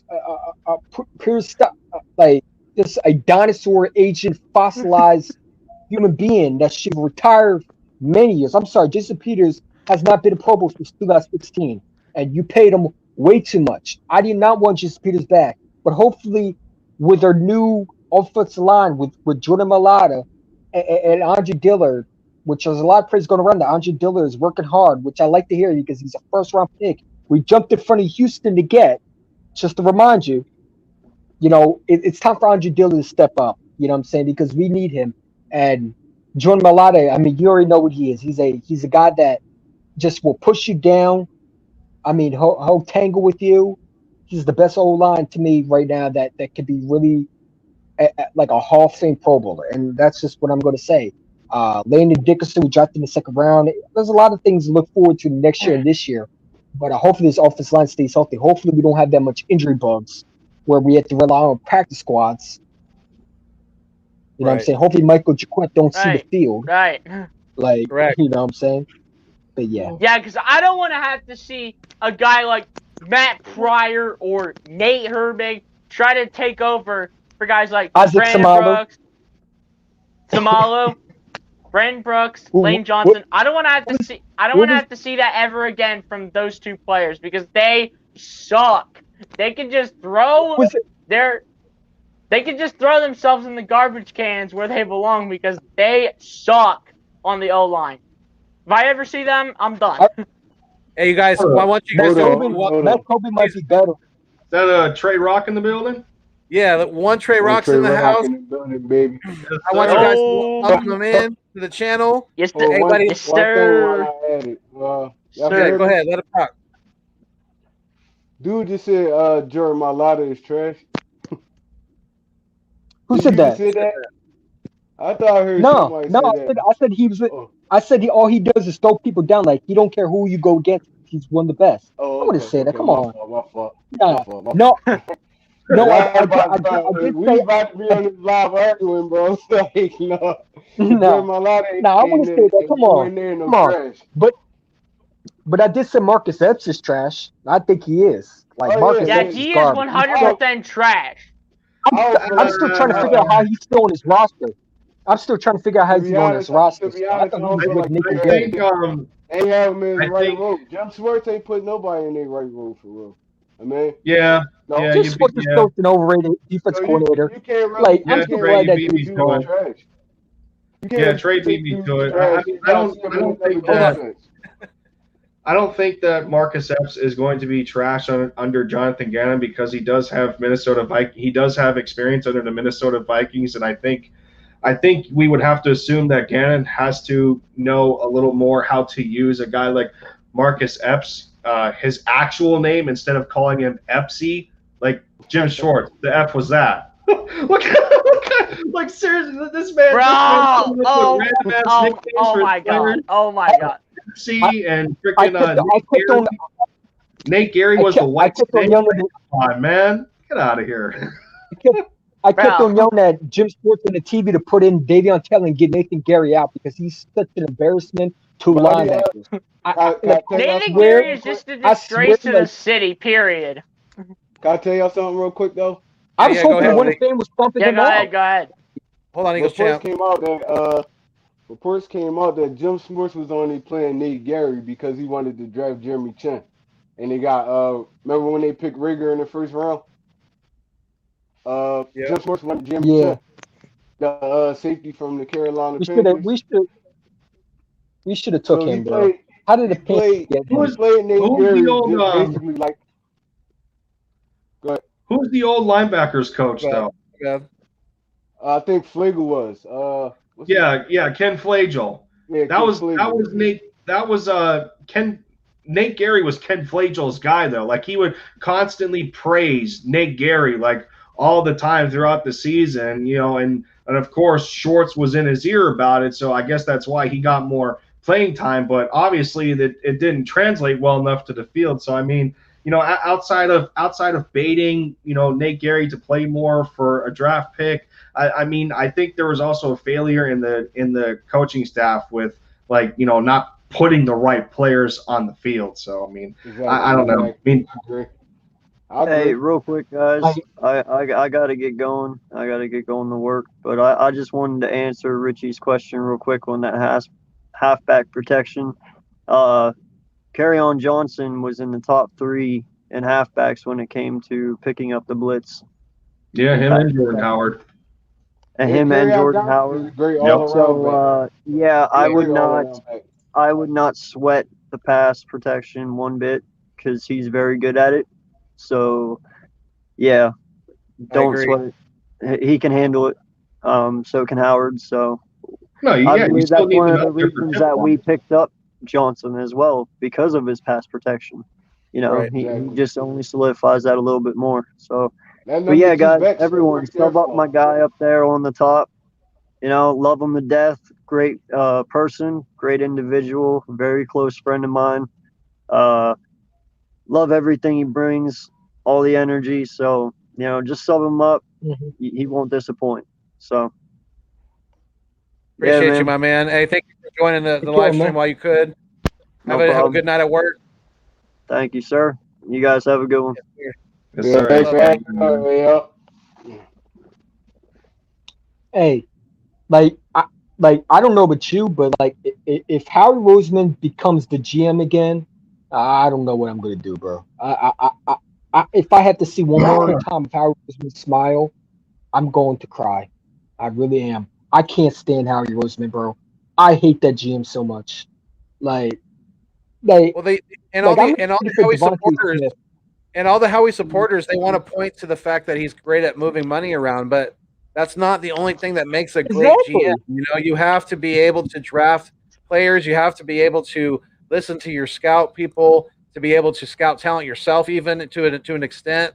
And because when it comes down to it, you're the guy that makes that final call. So you need to be able to know, you know, you need to be able to you need to be confident in what you're, you know, in the decisions that you're making and things like that. So, you know, he'd make a great accountant, period. You know, he's great at moving money around, things like that, but that's not what makes a great GM. It's not the rest of accountant. My uncle's accountant. I trust him more than Howie Roseman. So at this point, I trust anyone more than Howie Roseman.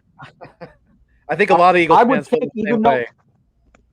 I would take, even though I hate to say this, but I'd take Joe Banner back over Howie Roseman. Wow. I mean, I think a lot of people would. There's a lot of GMs people would take over Howie Roseman. I can't say that. Joe Banner was terrible, man. Something about him.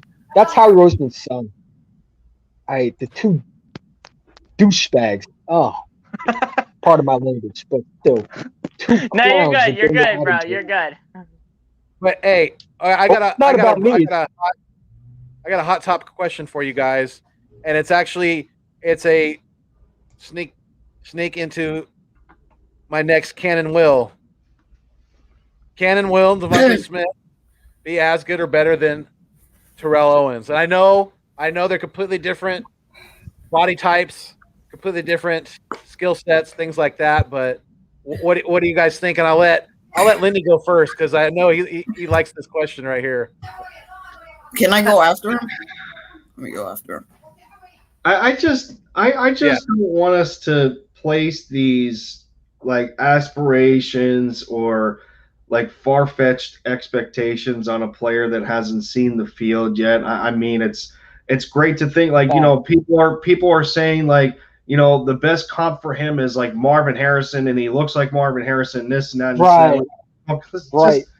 Reggie White, Stephon Diggs, they're comparing him to that. Can we relax and see what he can do first and assess it from there before we try to crown somebody when there's, you know, when they don't even have a seat on the throne yet? I just want to see this team. I just want to see Devontae develop as an NFL football player first before, you know, we dive into these kind of, you know, like unforeseen expectations. That's just me. I got you. Yeah, I agree. Hold on. Big Play Slay's going to go now. Big Play Slay's going to go. I agree with Lindy. I feel like we shouldn't be putting aspirations and stuff on players, especially if they haven't seen the field yet. I think you need to give him time before even labeling him as the next TO. But I think he has the potential to be the next TO. But I'm not gonna say he's the next TO until I haven't seen anything from him on the field yet. If you're using him in Madden, then that's a different story. But no, this is real life. Absolutely. Yeah. All right. Who wants to go next? Eagles champ, you want to go? You want to go? You want to go? SG. You want to go? Can you guys hear me? Yeah, I can hear you. Yeah, we can hear you. You guys were lagging up a little bit, so I can see the question on the screen. Anyway. So anyway, I think Devontae Smith. I mean, it's gonna take some time for him to develop, and it may take him a few games to try to get used to the Philly organization. It may take him a few games, but I think like when we go forward and get later into the season, he will be catching balls constantly from Jalen Hurts, and he'll be a great route runner. He'll have great hands, which is what makes a great wide receiver. And I have a feeling he could be the next TO. I mean, he could be as good as TO, in my opinion, but I don't think he'll be better than TO. Even though he's like all skinny and all that. Even though, and he's a great route runner, he has great hands, he's got great everything, he's got great talent. Even though he's got all that, I think he's going to be as good as T.O. I don't think he's going to be better, though. Got you. Eagles champ, you still there? Yeah, I'm here. All right. First of all, like we want to talk about comparisons. You remember when J.J. Arcega-Whiteside had the preseason? They called him the next Mike Evans. You know, because he caught a touchdown versus the Baltimore Ravens. They called him the next, the next T.O. I agree at a certain point, like Kayvon Wallace, the next Brian Dawkins. Everybody was hyped. We got the next Brian Dawkins. You know, they're calling Jacoby Stevens the next Jamal Adams. You know, Devontae Smith. I'll say this about him. Terrell Owens to me is a generational Hall of Fame receiver. He played the game with swagger. I would say this about Devontae Smith. I think he's going to be better, in my opinion. Now, this might come back to bite me. It probably does. I mean, and if it doesn't, so be it. But I think the way he practices right now, I think by game one, he's already going to be talked about as Rookie of the Year. Because I think this dude already has been through tough challenges. I think with the preseason, because we're going to have preseason. It's not like like last year where we didn't have preseason, we're just going to the season. They're going to have a lot on the shoulder. Obviously, I wouldn't play him too much because you can end up getting him injured. And that's how receivers end up going down. And if we lose Devontae Smith, we're in trouble because then you have to rely on J.J. Arcega-Whiteside to be the number one receiver. And, that's when you take a gun to your head and you blow your brains out because that'd just be torment. But Devontae Smith, I think, is going to show what he can do by the Falcons game. I think this guy's a gem.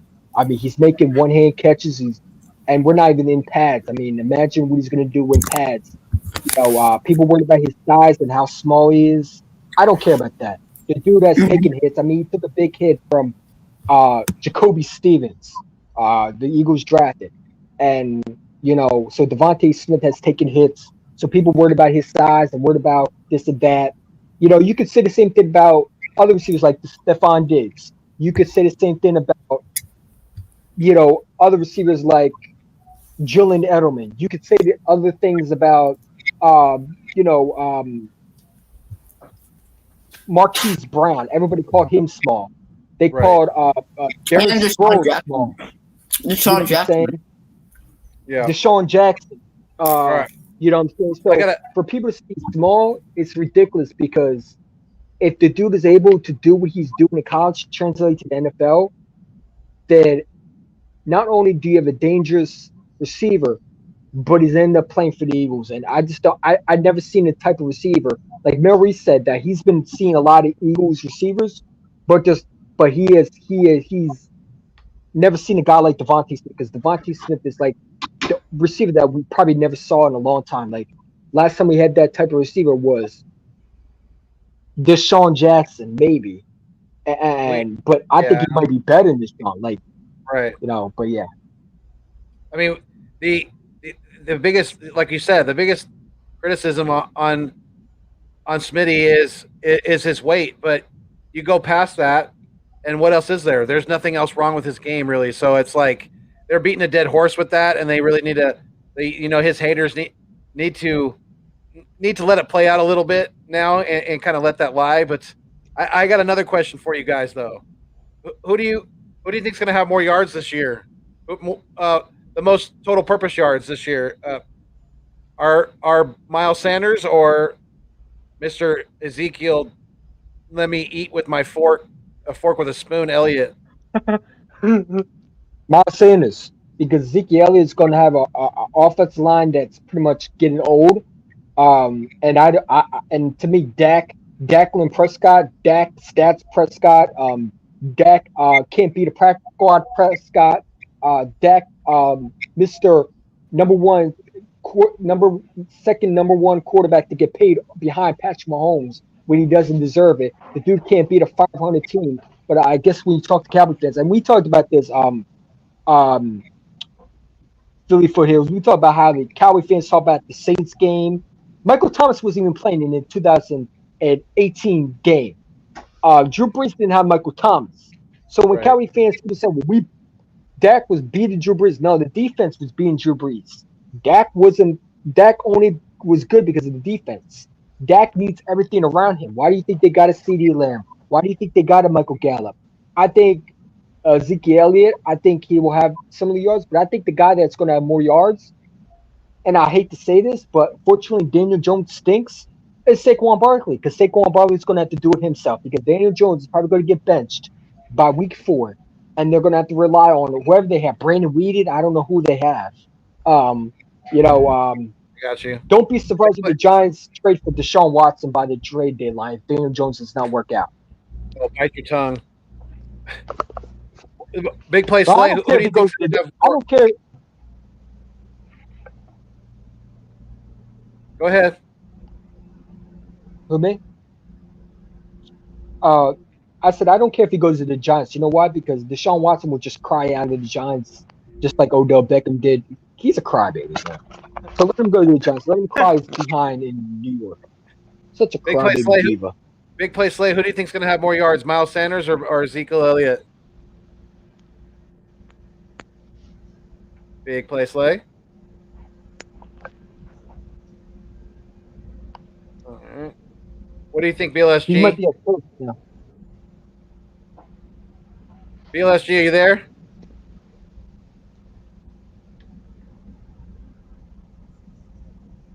Can anybody hear me? You're good for it. Not sure about Yeah, I'm gonna go ahead and go then. Go ahead, man. Yeah, go ahead, Trevor. Hey, I'm gonna go hey, ahead I and was go I was hoping you would hear. I was hoping you would hear my response about Howie Roseman. You just suddenly clicked off, bro. Like, cause like I know you feel the same way with me about Howie Roseman. The dude needs to go next year, bro. Cause I swear, if we have him back next year, I might have to catch him at the Eagles game. I don't know. I don't want to do that, but I hate that GM so much. And if J.J. Arcega-Whiteside makes the 53-man roster, I'm gonna think some angry thoughts. That's all I'm gonna say. Like, I hope J.J. Arcega-Whiteside don't make the roster, bro. Like, when you saw J.J. Arcega-Whiteside, did you really think that he was better than DK Metcalf? Like, you put him with Pee Wee Herman and Hulk Hogan. It's like, what did you see in J.J. Arcega-Whiteside that you didn't see in DK Metcalf? Because when I was watching his combine, the dude was running around like he's Batman. Like the dude was so special. Like Howie Roseman says, "Oh, I want that guy." And Howie Roseman defense, a lot of teams passed on DK Metcalf. The whole NFL did. The whole NFL did. That was like can we really blame Howie for that? Yeah. Can we really? Can we Because blame Howie for that? The whole NFL passed on him. Like DK Metcalf was the third round.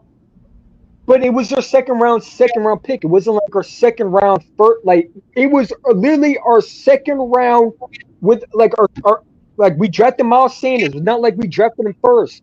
That was the time when you take a chance on DK Metcalf.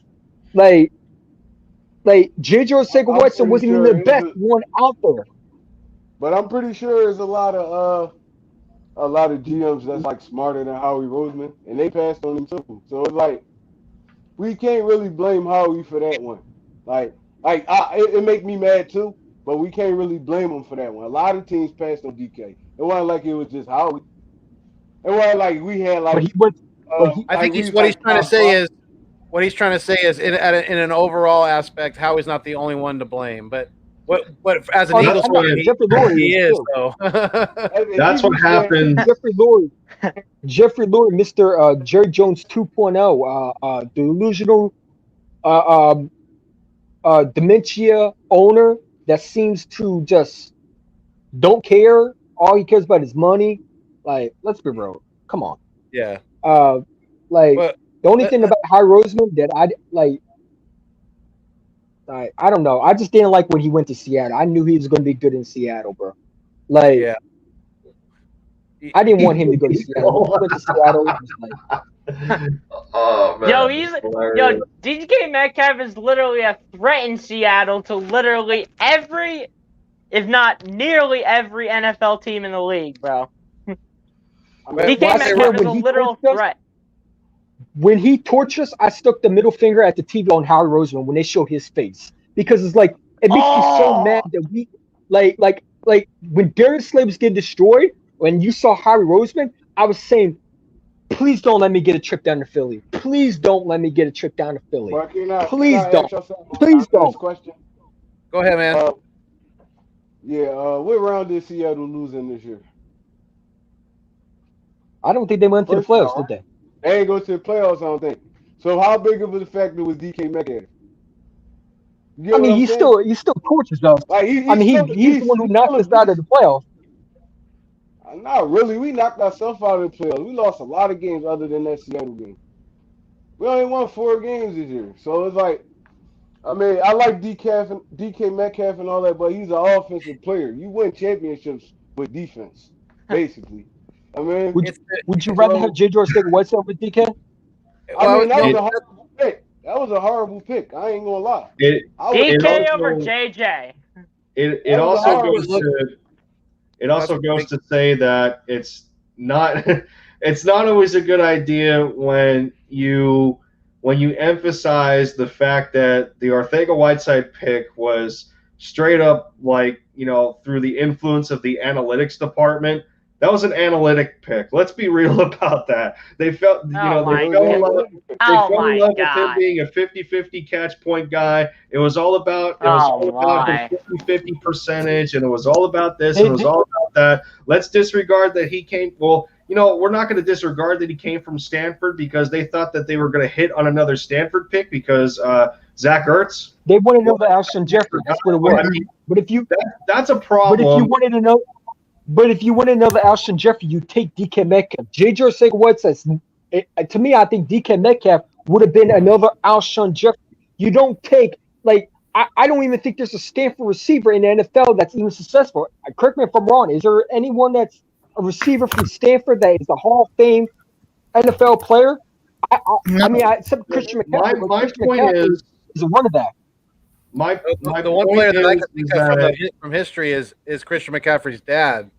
That's Ed McCaffrey. I don't know if he's a Hall of Famer though, but he was a pretty good receiver for the Broncos. Hall of Famer. Right. But on some real though, I hate the Jalen Reagor over Justin Jefferson pick more than the. I hated that. I hated that pick. I hated that pick because he was sitting right there for us. You get me? I mean, he was sitting right there at first. For us. He was. He was sitting right there. I didn't know what that much about him, honestly. It's like Howie Horrible was still seeing stars from Jerry catching him with a look by taking CeeDee Lamb out from underneath him, and Jerry's laughing about it.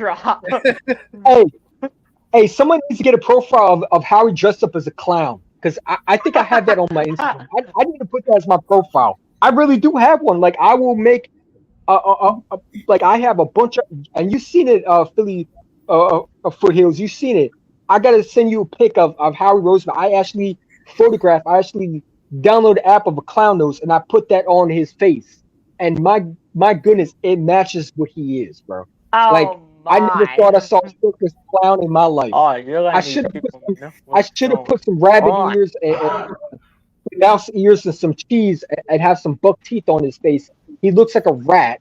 Let's be real. Howie Roseman looks like a clown. When you dress him as a clown, the dude is a clown. I need to start making the Howie Roseman t-shirts saying this clown. Every time he does something bad, I'm going to put it on. I'm going to make Eagle fans fire the clown. Fire the clown. Jefferson was the definite pick in this man went Jalen Reagor, and before I hate that pick more than not picking. Brandon Ayuk would have been better. Before the stock and stuff, Jalen Reagor was considered to be like a 5th round pick at the most until his stock rose. So I don't know why they did that. Jefferson was the obvious pick, and they reached on Jalen Reagor. Brandon Ayuk was there too. You could have chose him. Brandon Ayuk. That goes back to what y'all said. That goes back to what y'all said. That was an analytic pick too. You get me? I'm still not calling Reagor a reach, man. I'm sorry, I couldn't do it. I'm not calling it a reach. I'm just saying. I guess how Rich made it up when he traded for Marquise Goodwin.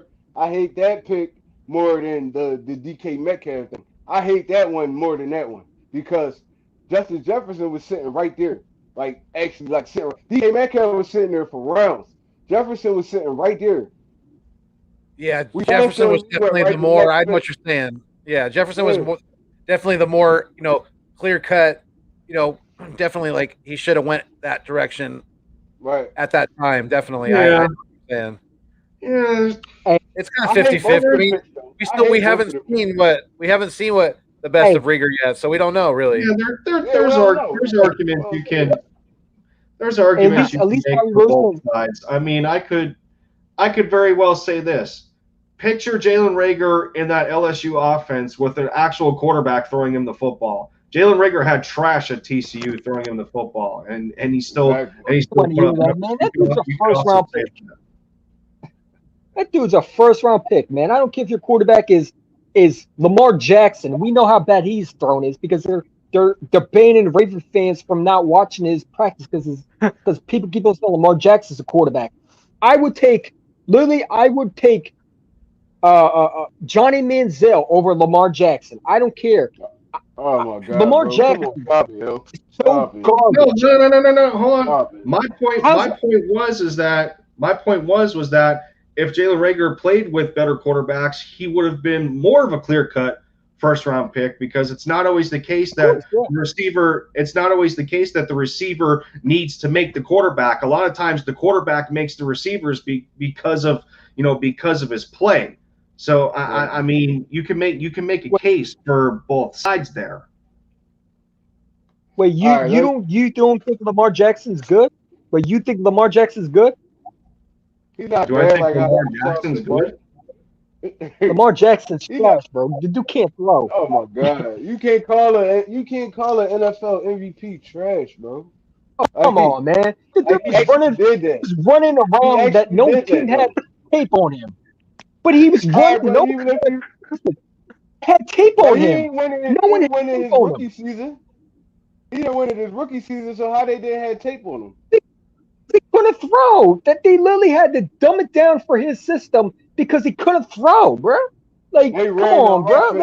Lamar Jackson, he couldn't throw. They use his athleticism. That's just like if Jalen Hurts won the MVP this year. He scored 1 million rushing touchdowns. Now he can't throw. Did you see him versus the Buffalo Bills? The dude was trash. Like, he was pick six right in the Buffalo's arm. Josh Allen did we could sit here and argue about. We could probably sit here and argue about that all night. This live stream's been going. We're going for almost 2.5 hours now. Joey Shakes, thank you. Joey Shakes, thank you. Jalen Reagor had literally almost that many quarterbacks at TCU. It's not like this. This is what I'm saying. Like, I get what you're saying, Eagles champ, and that Jalen Reagor was a first-round pick. Okay, he was picked in the first round. But you can counter Justin Jefferson. Wait a minute. You can counter-argue the same point about us talking about J.J. Arcega-Whiteside getting picked in the second. J.J. in the second was a reach. Jalen Reagor in the first was not a reach because of what he provided from a skill set standpoint. Even though the lack of quarterback play at TCU, he was still putting up numbers. So with that being said, now if the quarterback makes the receivers or vice versa, then why is it that because of the terms of competition for the Eagles, why is it that we brought in Nick Mullins to help out the rest of the receivers instead of trying to bring along J.D. Newman with rookies? Nick Mullins is garbage too, so that's just because of that move.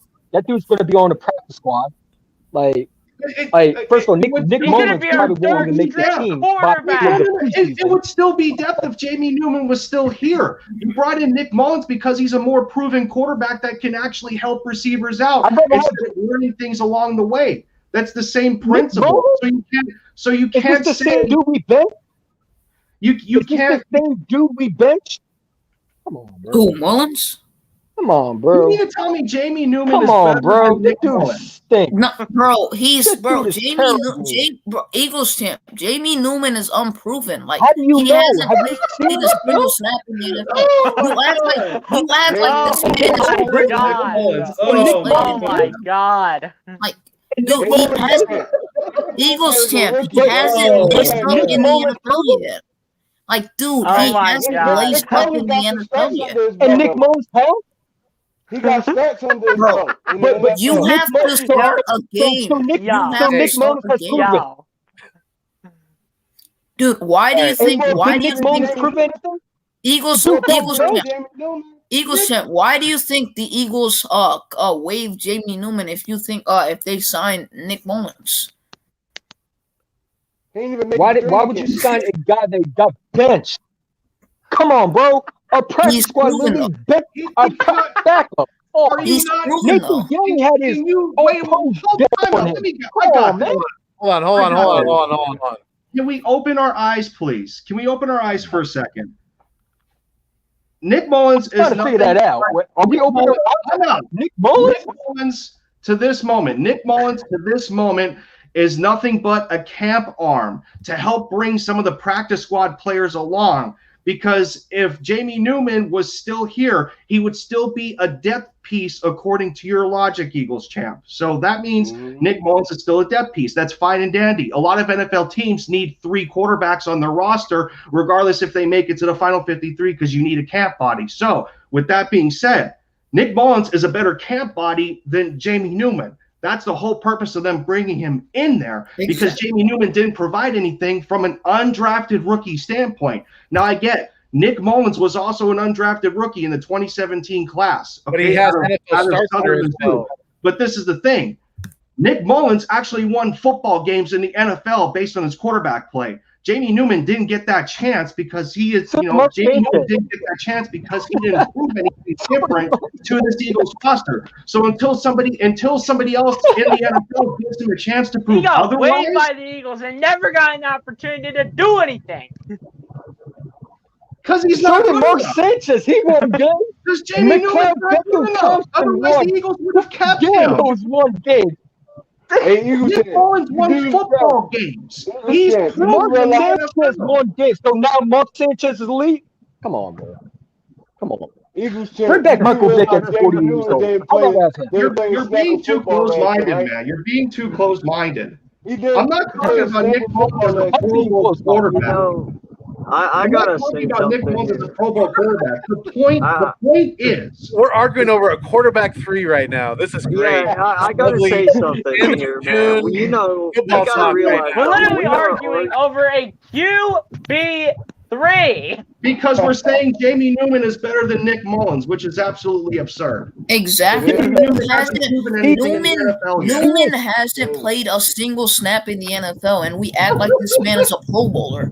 Like we act like this man is QB1 already. Oh, Mo- man. Mullins is just the next Nick Foles, right? Mullins is the next Nick Foles. He's going to come in there. Come on, bro. Nick Mullins is trash. So Like I how? said, Okay, Alex Singleton picked that okay, dude off. Eagles champ. I have a question. You realize 2 quarterbacks got to get injured before Mullins will get the game, right? Eagles champ. I have a question for you. I'm talking about Nick Mullins from a camp body perspective. Nick Mullins as a camp piece is better than Jamie Newman. How are we Okay, gonna that's think Nick different. Mullins better? Eagles We champ. should I have a question. in the How house. are you going to What's say going that on, when he Cody? had to start the game? Okay, so Yeah. if Nick Mullins is trash, if Nick Mullins was as trash as he is, why did the San Francisco 49ers start Nick Mullins over CJ Beathard? Exactly. Thank you. Because It's Jimmy not that Garoppolo he's was hurt. trash. Come on, It's bro. not that Okay, Eagles Yeah, champ. Jimmy Eagles Garoppolo champ. was hurt. What is this? Hold on. They literally benched him for a third Hold trainer. on, Richie. The bottom line is that Nick Mullins is going to fill his role better than Jamie Newman was going to in the first place. Point blank, end of story. No more We're discussion. trying to give Exactly. these younger receivers a better camp arm. They're Thank more you. proven Yes. Exactly. NFL camp arm. End of story. Yes. It's not a question of we don't even know what's going to happen with Jamie Newman. We really don't. But we know that what we can the little bit we can get out of Nick Mullins. So that's the difference right there. And he's the better camp arm, like I said. So and Jamie Newman Exactly. did it himself because he opted out of the 2020 season. He did And it Eagle Champ, I have a question for you. You're gonna take let's say if you're gonna say a receiver in the NFL, you're gonna take an unproven receiver who hasn't laced up in the NFL. You're gonna take him over an actual receiver that's played in the NFL. That's basically what you're saying. Newman hasn't played a single snap in the NFL. Nick Mullins has a better camp arm. That's what the Eagles are looking for. That's what Lindy's trying to say. He's a better camp arm than Jamie Newman, who's unproven and hasn't even played a single snap in the NFL. That's all you know, the camp arm, bro. Why do you think we held on to Nate Sudfeld all this time? It's the same Exactly. principle. It's the same Nate principle. Sudfeld is complete garbage. Jamie Newman is not beating out freaking Nick Mullins because he doesn't have NFL experience. He hasn't started in an NFL game. He opted out of the 2020 season. He went undrafted for a reason. So did Nick Mullins, but Nick Mullins was good enough to start an NFL game. That's the point. He's a better camp arm than Jamie Newman would have been because Jamie Newman would have had to come along under the same developments as some of the rookies. That is the whole crux of this argument. So to say that Jamie Newman would have been better than Nick Mullins is completely absurd. Yeah, that's basically saying an unproven receiver is better than a proven receiver, which is blasphemous. Eagles Mullins actually. Hey, we got this argument, man. Joey Joey Shakes, what's up, my we got guy? Joey Shakes 72 in the house. What's going on, Joey? No, what's Hey, with Joey? Joey Shakes. Joey. I heard you Joey- see it. Joey joined at the most ridiculous time talking about football. It's the most Exactly. This is not rocket science. Yeah, I mean it's just ridiculous, bro. Like, look, like I agree with Lindy, like 100%. Like, it's just I don't even care what like he's not going to hit the field during the season. Like the guy's a camp arm, the guy's a preseason arm, and obviously whatever they thought about Jamie Newman just didn't work out. I mean, I think he'll put the he'll put the receivers in better position as like a evaluation process for preseason and camp, but that's as far as it's going. It's not going further than that, and he's probably going to be a practice squad quarterback for us. I mean, that's that's it. Like, that's all. Exactly, I agree with Joey. He's going to be our third string quarterback. Yeah, that's what I was trying to tell you the whole time. Like, who would take? Wait, who would take Nick Mullins over a guy who has many years of experience? And I'm talking about Joe Flacco. Joe Flacco has many more years of experience than Nick Mullins. So why would you have Nick Mullins over a guy who has more experience? You need 3 to 4 quarterbacks for camp and preseason. You don't. Yeah. It's just because he's coming in, it doesn't mean he's over anybody. He's coming in because you need. That's why when Jamie Newman got released, I was really confused. I'm like, why did they get rid of him? And then I saw the Nick Mullins pickup. I said, okay, but you need at least 4 quarterbacks. I mean, I know we have we only have 3 preseason games. You need 3 to 4 quarterbacks at least. Maybe they're just going to keep 3 since we only have 3 games. They need 3 quarterbacks for preseason. And can't. That's all it is. The trigger point of the debate was the fact that Jamie Newman was said to be better than Nick Mullins, and Nick Mullins was trash. I mean, nobody was trying to convince that Nick is going to win a backup role. That's not going to happen. The crux of that debate was trying to say that Jamie Newman was going to end up being better than Nick Mullins. That's just from the Eagles, from a priority standpoint of what the Eagles need, Jamie Newman was not that guy. Nick Mullins was available. We picked him up. We're in a better place. That's the whole idea. Thank you. Yes, thank you. Thank you, Lindy. Lindy is literally the mastermind on this show right now. Yeah, I got a question for y'all though. Mullins is just the complete better camp arm. Newman has no proven experience. You're not gonna say unproven quarterback is going to be better than a proven quarterback who's played and has solid experience. You're not going to take that over a guy that's yet to play a single snap in the NFL. It's just absurd. I mean, he played for one of the better West Coast offense under Shanahan in San Francisco. So I mean, there's some merit there, even though he wasn't the greatest. But it's like, I mean, you know, he comes in, he starts games for an injured Jimmy Garoppolo. Obviously, point being they needed that guy, and then, you know, he beat out C.J. Beathard at times for a reason, but then he ended up getting benched. I mean, the 49ers had their own quarterback carousel to begin with. It wasn't Nick Mullins. It wasn't going to be C.J. Beathard. They knew that. They were stuck with them because, you know, Garoppolo can't stay healthy. But you can't sit here and tell me that Newman should have stayed and Mullins is trash and we shouldn't have signed him and kept Newman instead. I mean, that's some exotic type of Kool-Aid flavor. I don't know what the hell you're drinking, but yeah. Like, it really didn't matter too much who was here, like with the third quarterback. But I'll take Mullins over Newman. I mean, it don't matter. It really don't matter too much. He's got way more NFL experience. Whether he was successful or not, you know, he's got way more starts in the NFL, point blank. So I think the Eagles made the right decision there, definitely when it comes to experience and things like that. But he got cut off from the Jamie Newman take. As far as our record this year, guys, what do you think? I'll let Joey kick it off. What do you think our record's going to look like this year, Joey? Look, I think obviously like a little bit after the draft, I was thinking like 7 to 9 games, but I think they could win 10 games. I think this team could really surprise us this year. And if not, I'll be very disappointed, but I think like 7 to 9 and, you know, maybe 10 games this year. I could probably be surprised with that. Yeah. Rock? You still with us, Rock? I feel like our ceiling is at least 10. Yeah, I'm here. Y'all can hear me? Oh, yeah. You're good, man. Y'all hear me? Yes, sir. Yeah, you're good. I feel like our ceiling is. I feel like our ceiling is double-digit wins, 10 games.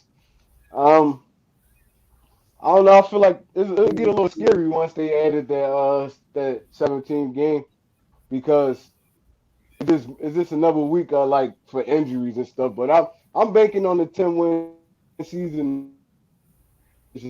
Wins. Got you. Big play? Yep. I think they'll win 8 games. 8 or more. That's where I'm at right now. 11 to what's called 10 or 11 is their ceiling. Their floor is about 6 games, but 8 and 9 is what I see them right now. Got you. BLSG, what do you think about 2021 season? What's your feelings? Well, my ceiling record for the Eagles this season, my ceiling record for them is around a 10-7 record, and my average record for them is around a 7-10 record, depending on if there are any major injuries that can happen to the Eagles, because they are known to get injured in many seasons. They are known to do that. So average would be 7-10 to lose to some of these teams like the Niners, the Raiders, and some of these other teams that you may think may not be good, but can really strike back when you're injured and not just that healthy. So I got 10-7 at best. Lindy? I'm still sticking with my prediction. BLSG is pretty much on the same page as I am from the beginning. I set the over-under of this team at 8 games. Yeah, best case scenario, they're going to win 10. Worst case, they're going to win 7. And that shouldn't be a mark of discouragement for the fans if we have a record under 500, so long as the team looks competitive in the games that they play, as long as we see development, and as long as we see, just a good basis to build on, because we have to remember that, some of these guys are first-time coaches at their positions, so they're growing along with the players as well. And, that aside, we do have extra preparations to look towards with a more sound training camp, and we actually have preseason games. So there's a lot of positive factors to look into here, but my prediction still stays the same as a over and under of 8 games. We're both on the same page here, Lindy. Yep. Yes, sir. Let's go. All right, Eagles champ. We're wrapping it up, but you want to give us your record prediction for the 2021 season? So long as Jamie Newman's not involved. Yo. Yo, Lindy's going on. Lindy's As going. long as Jamie Newman's not involved.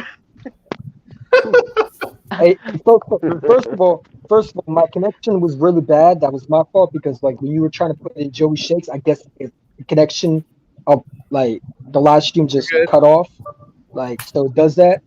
But I already told you about the quarterback, so we ain't gonna go into it. But I just want to say shout out to Philly Foothills and yeah, man, go Birds and Yes, sir.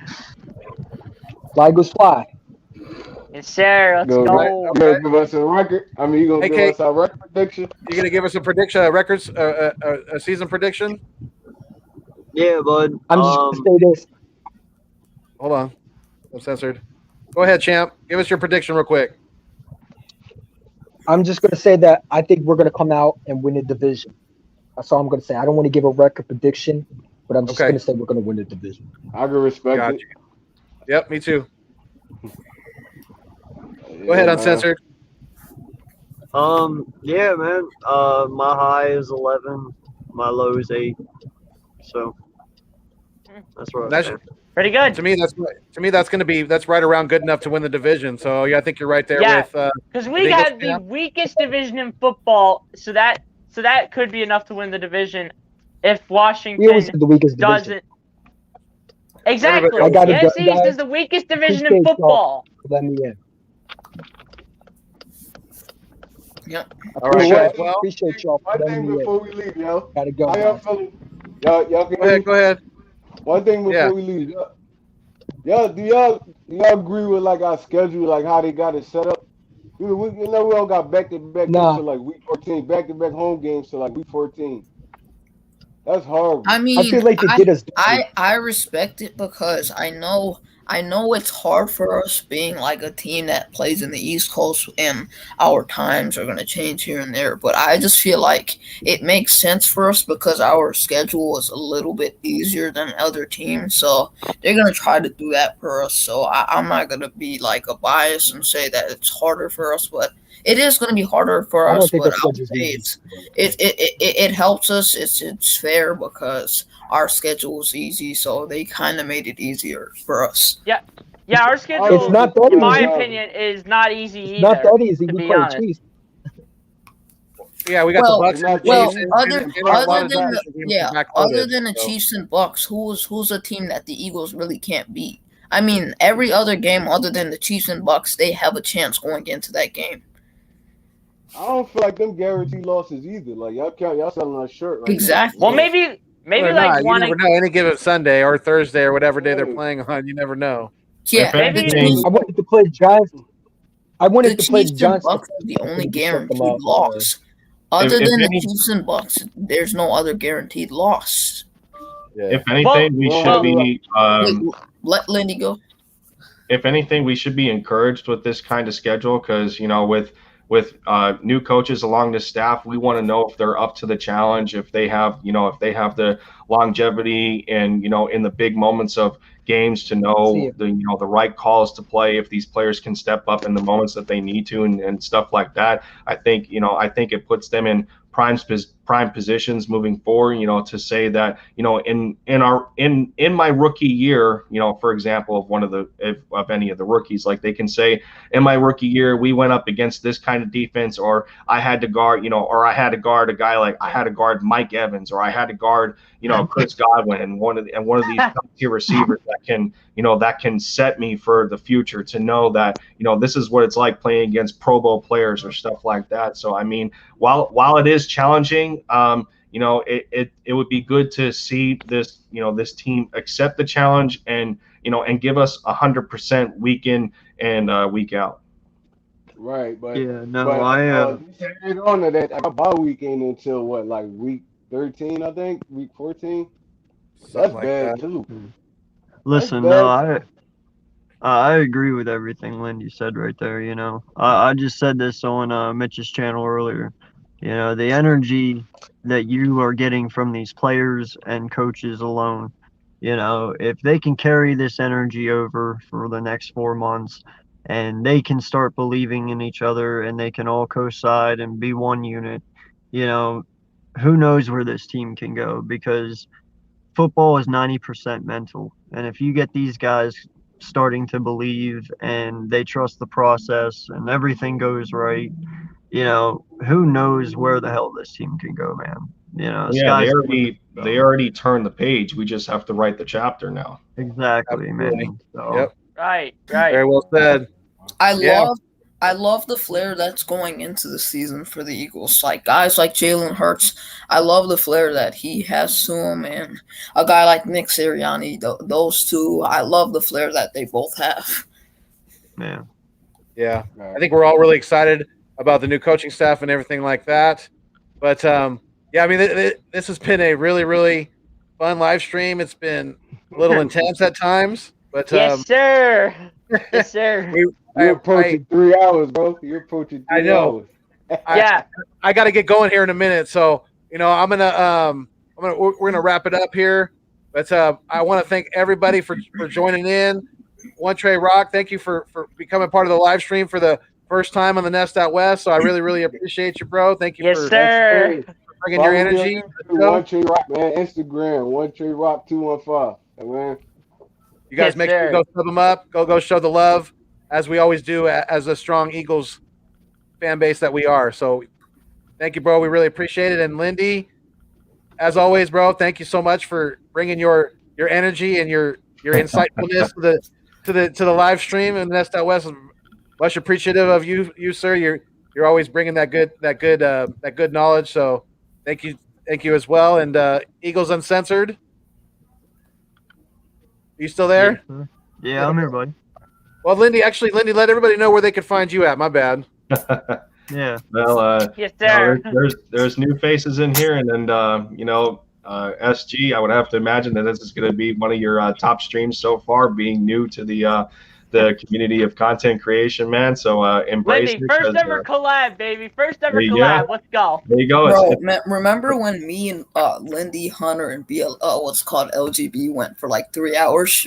That's right. I know. Oh my god. I know, but yeah, man, SG, you know, make sure to embrace this, because you're going to be, you know, you want to be able to continue to count your opportunities, and don't be afraid to go after it. It's going to be slow in the beginning, but that's how it goes for anybody. But you know, the drive that you put into it is going to be the difference maker. You know, unlike Ben Simmons for the 76ers. Sorry about the shot, but Bro, I don't care about Sorry. Ben Simmons anymore. Sorry, I don't come care on, about man. Ben Simmons anymore. Too soon. Come on, man. That's seriously tough. I agree, bro. I know. I just got done talking to Tone DeShields about it in a stream that we did a couple of hours ago, man. The Sixers and Mavericks are in similar situations, but my Mavs just have to take care of my boy Luka. But yeah, Your boy usually- Luka. Yeah, my boy Luka. But no, Yes, sir. I mean, Yes, sir. there's new faces in here, so obviously y'all can find me at my page, Lindy Endzone. My Twitter is under the same handle. I do Eagles and Dallas Mavericks content, so if you like the diversity of fandom that I bring, be sure to hit me up, and then I'm open to any collaboration ideas for future content. Just let me know. Absolutely, yeah. Make sure you guys go show the love Appreciate it, bro. and sub up Lindy Endzone if you haven't done so already. His channel's growing quickly, so yeah, get on that, get in there and get in the end zone for sure. But Eagles Uncensored, AK Eagles, let them know where they can find you at, brother, and all that good stuff. Right. Yeah, no doubt. I'm at AK Eagles 88 on Twitter. Also, you can find me on the Eagles Uncensored podcast on YouTube here. It's my show. It's where you can come and just be yourself and chill out and let your feelings go. You know, there is no judgment there. Opinions are all opinions, and everyone has their own right to express their opinions, you know. So, it's just I think you need to get Eagles Champ 1 on there, bro. I think you need to just let him rant for about 45 minutes on your channel. Jamie Newman frustrations. He kind of belongs. He kind of belongs here because because he kind of curses here and there. So, and it's called the Eagles on Thunder. Exactly. That's what I'm saying. Exactly. Perfect opportunity. There you go. That's Bob right there. Listen, man, there's certain things I can take and there's certain things I can't. So I don't know, man. That would be an interesting interesting one right there. But your name has uncensored behind it, so I mean, I know. I just me and him don't see eye to eye. I can tell that already. So I got you. Yeah. Like Oh, so I'm just gonna let it at that anyway. But yeah, no, you definitely I allow anyone to come hang out, even other fans of other teams, you know, because like I say all the time, you know, we've had the highest of the highs, lowest of the lows, so we know more about anything when it comes to that. So just come and express yourself, man. We're all for it, you know. But definitely sub up my boy above me here. Love everything he brings, all the energy, you know, and let's get him to 1,000 here fast, because you know what, man deserves it. So all the love and appreciation to you, man. It's always an honor being on here with you. I appreciate that, AK Eagles. I really, really do. Thank you, brother. No problem, man. He's one of the OG GOAT YouTubers. It's not even a question. Thanks, bro. Thanks for having me see you live too. I appreciate it, man. Yeah, of course, man. Not a problem. And and my two original guests for the day, Big Play Slay. You guys make sure you go sub them up. Big Play Slay, let them know where they can find you at and all that good stuff. Yeah, it's my regular name, Big Play Slay. That's where you can find me at. If you want Eagles and Lakers content, I'm always here for you. I'll talk to you guys about any news and rumors that have came out, and here and there I do live streams. So if you want any of that, you can go check my channel out. Not only me, but everyone around me here, go subscribe to their channel too. Like the guy that's making this happen, Foothills, we need to really get him to 1,000K. We need to get him to 1K because he deserves it. He's been doing tremendous content, and he really deserves it. Hey, more than anyone else. Legendary, bro. This definitely was legendary. Yes, sir. Foothills a legend, baby. Let's go. This is legendary. Hey, I love it, guys. Thank you so much. And BLSG, your first ever Eagles content creation with your boy here, Uncle Foothills. So let them know where they can find you at and give them all that energy. You guys can find me on YouTube at BLSG, simply just where my name is. And you guys can follow me on Twitter at BLSG20. And let's go, baby. Let's get ready for them Eagles, man. Let's go. Go.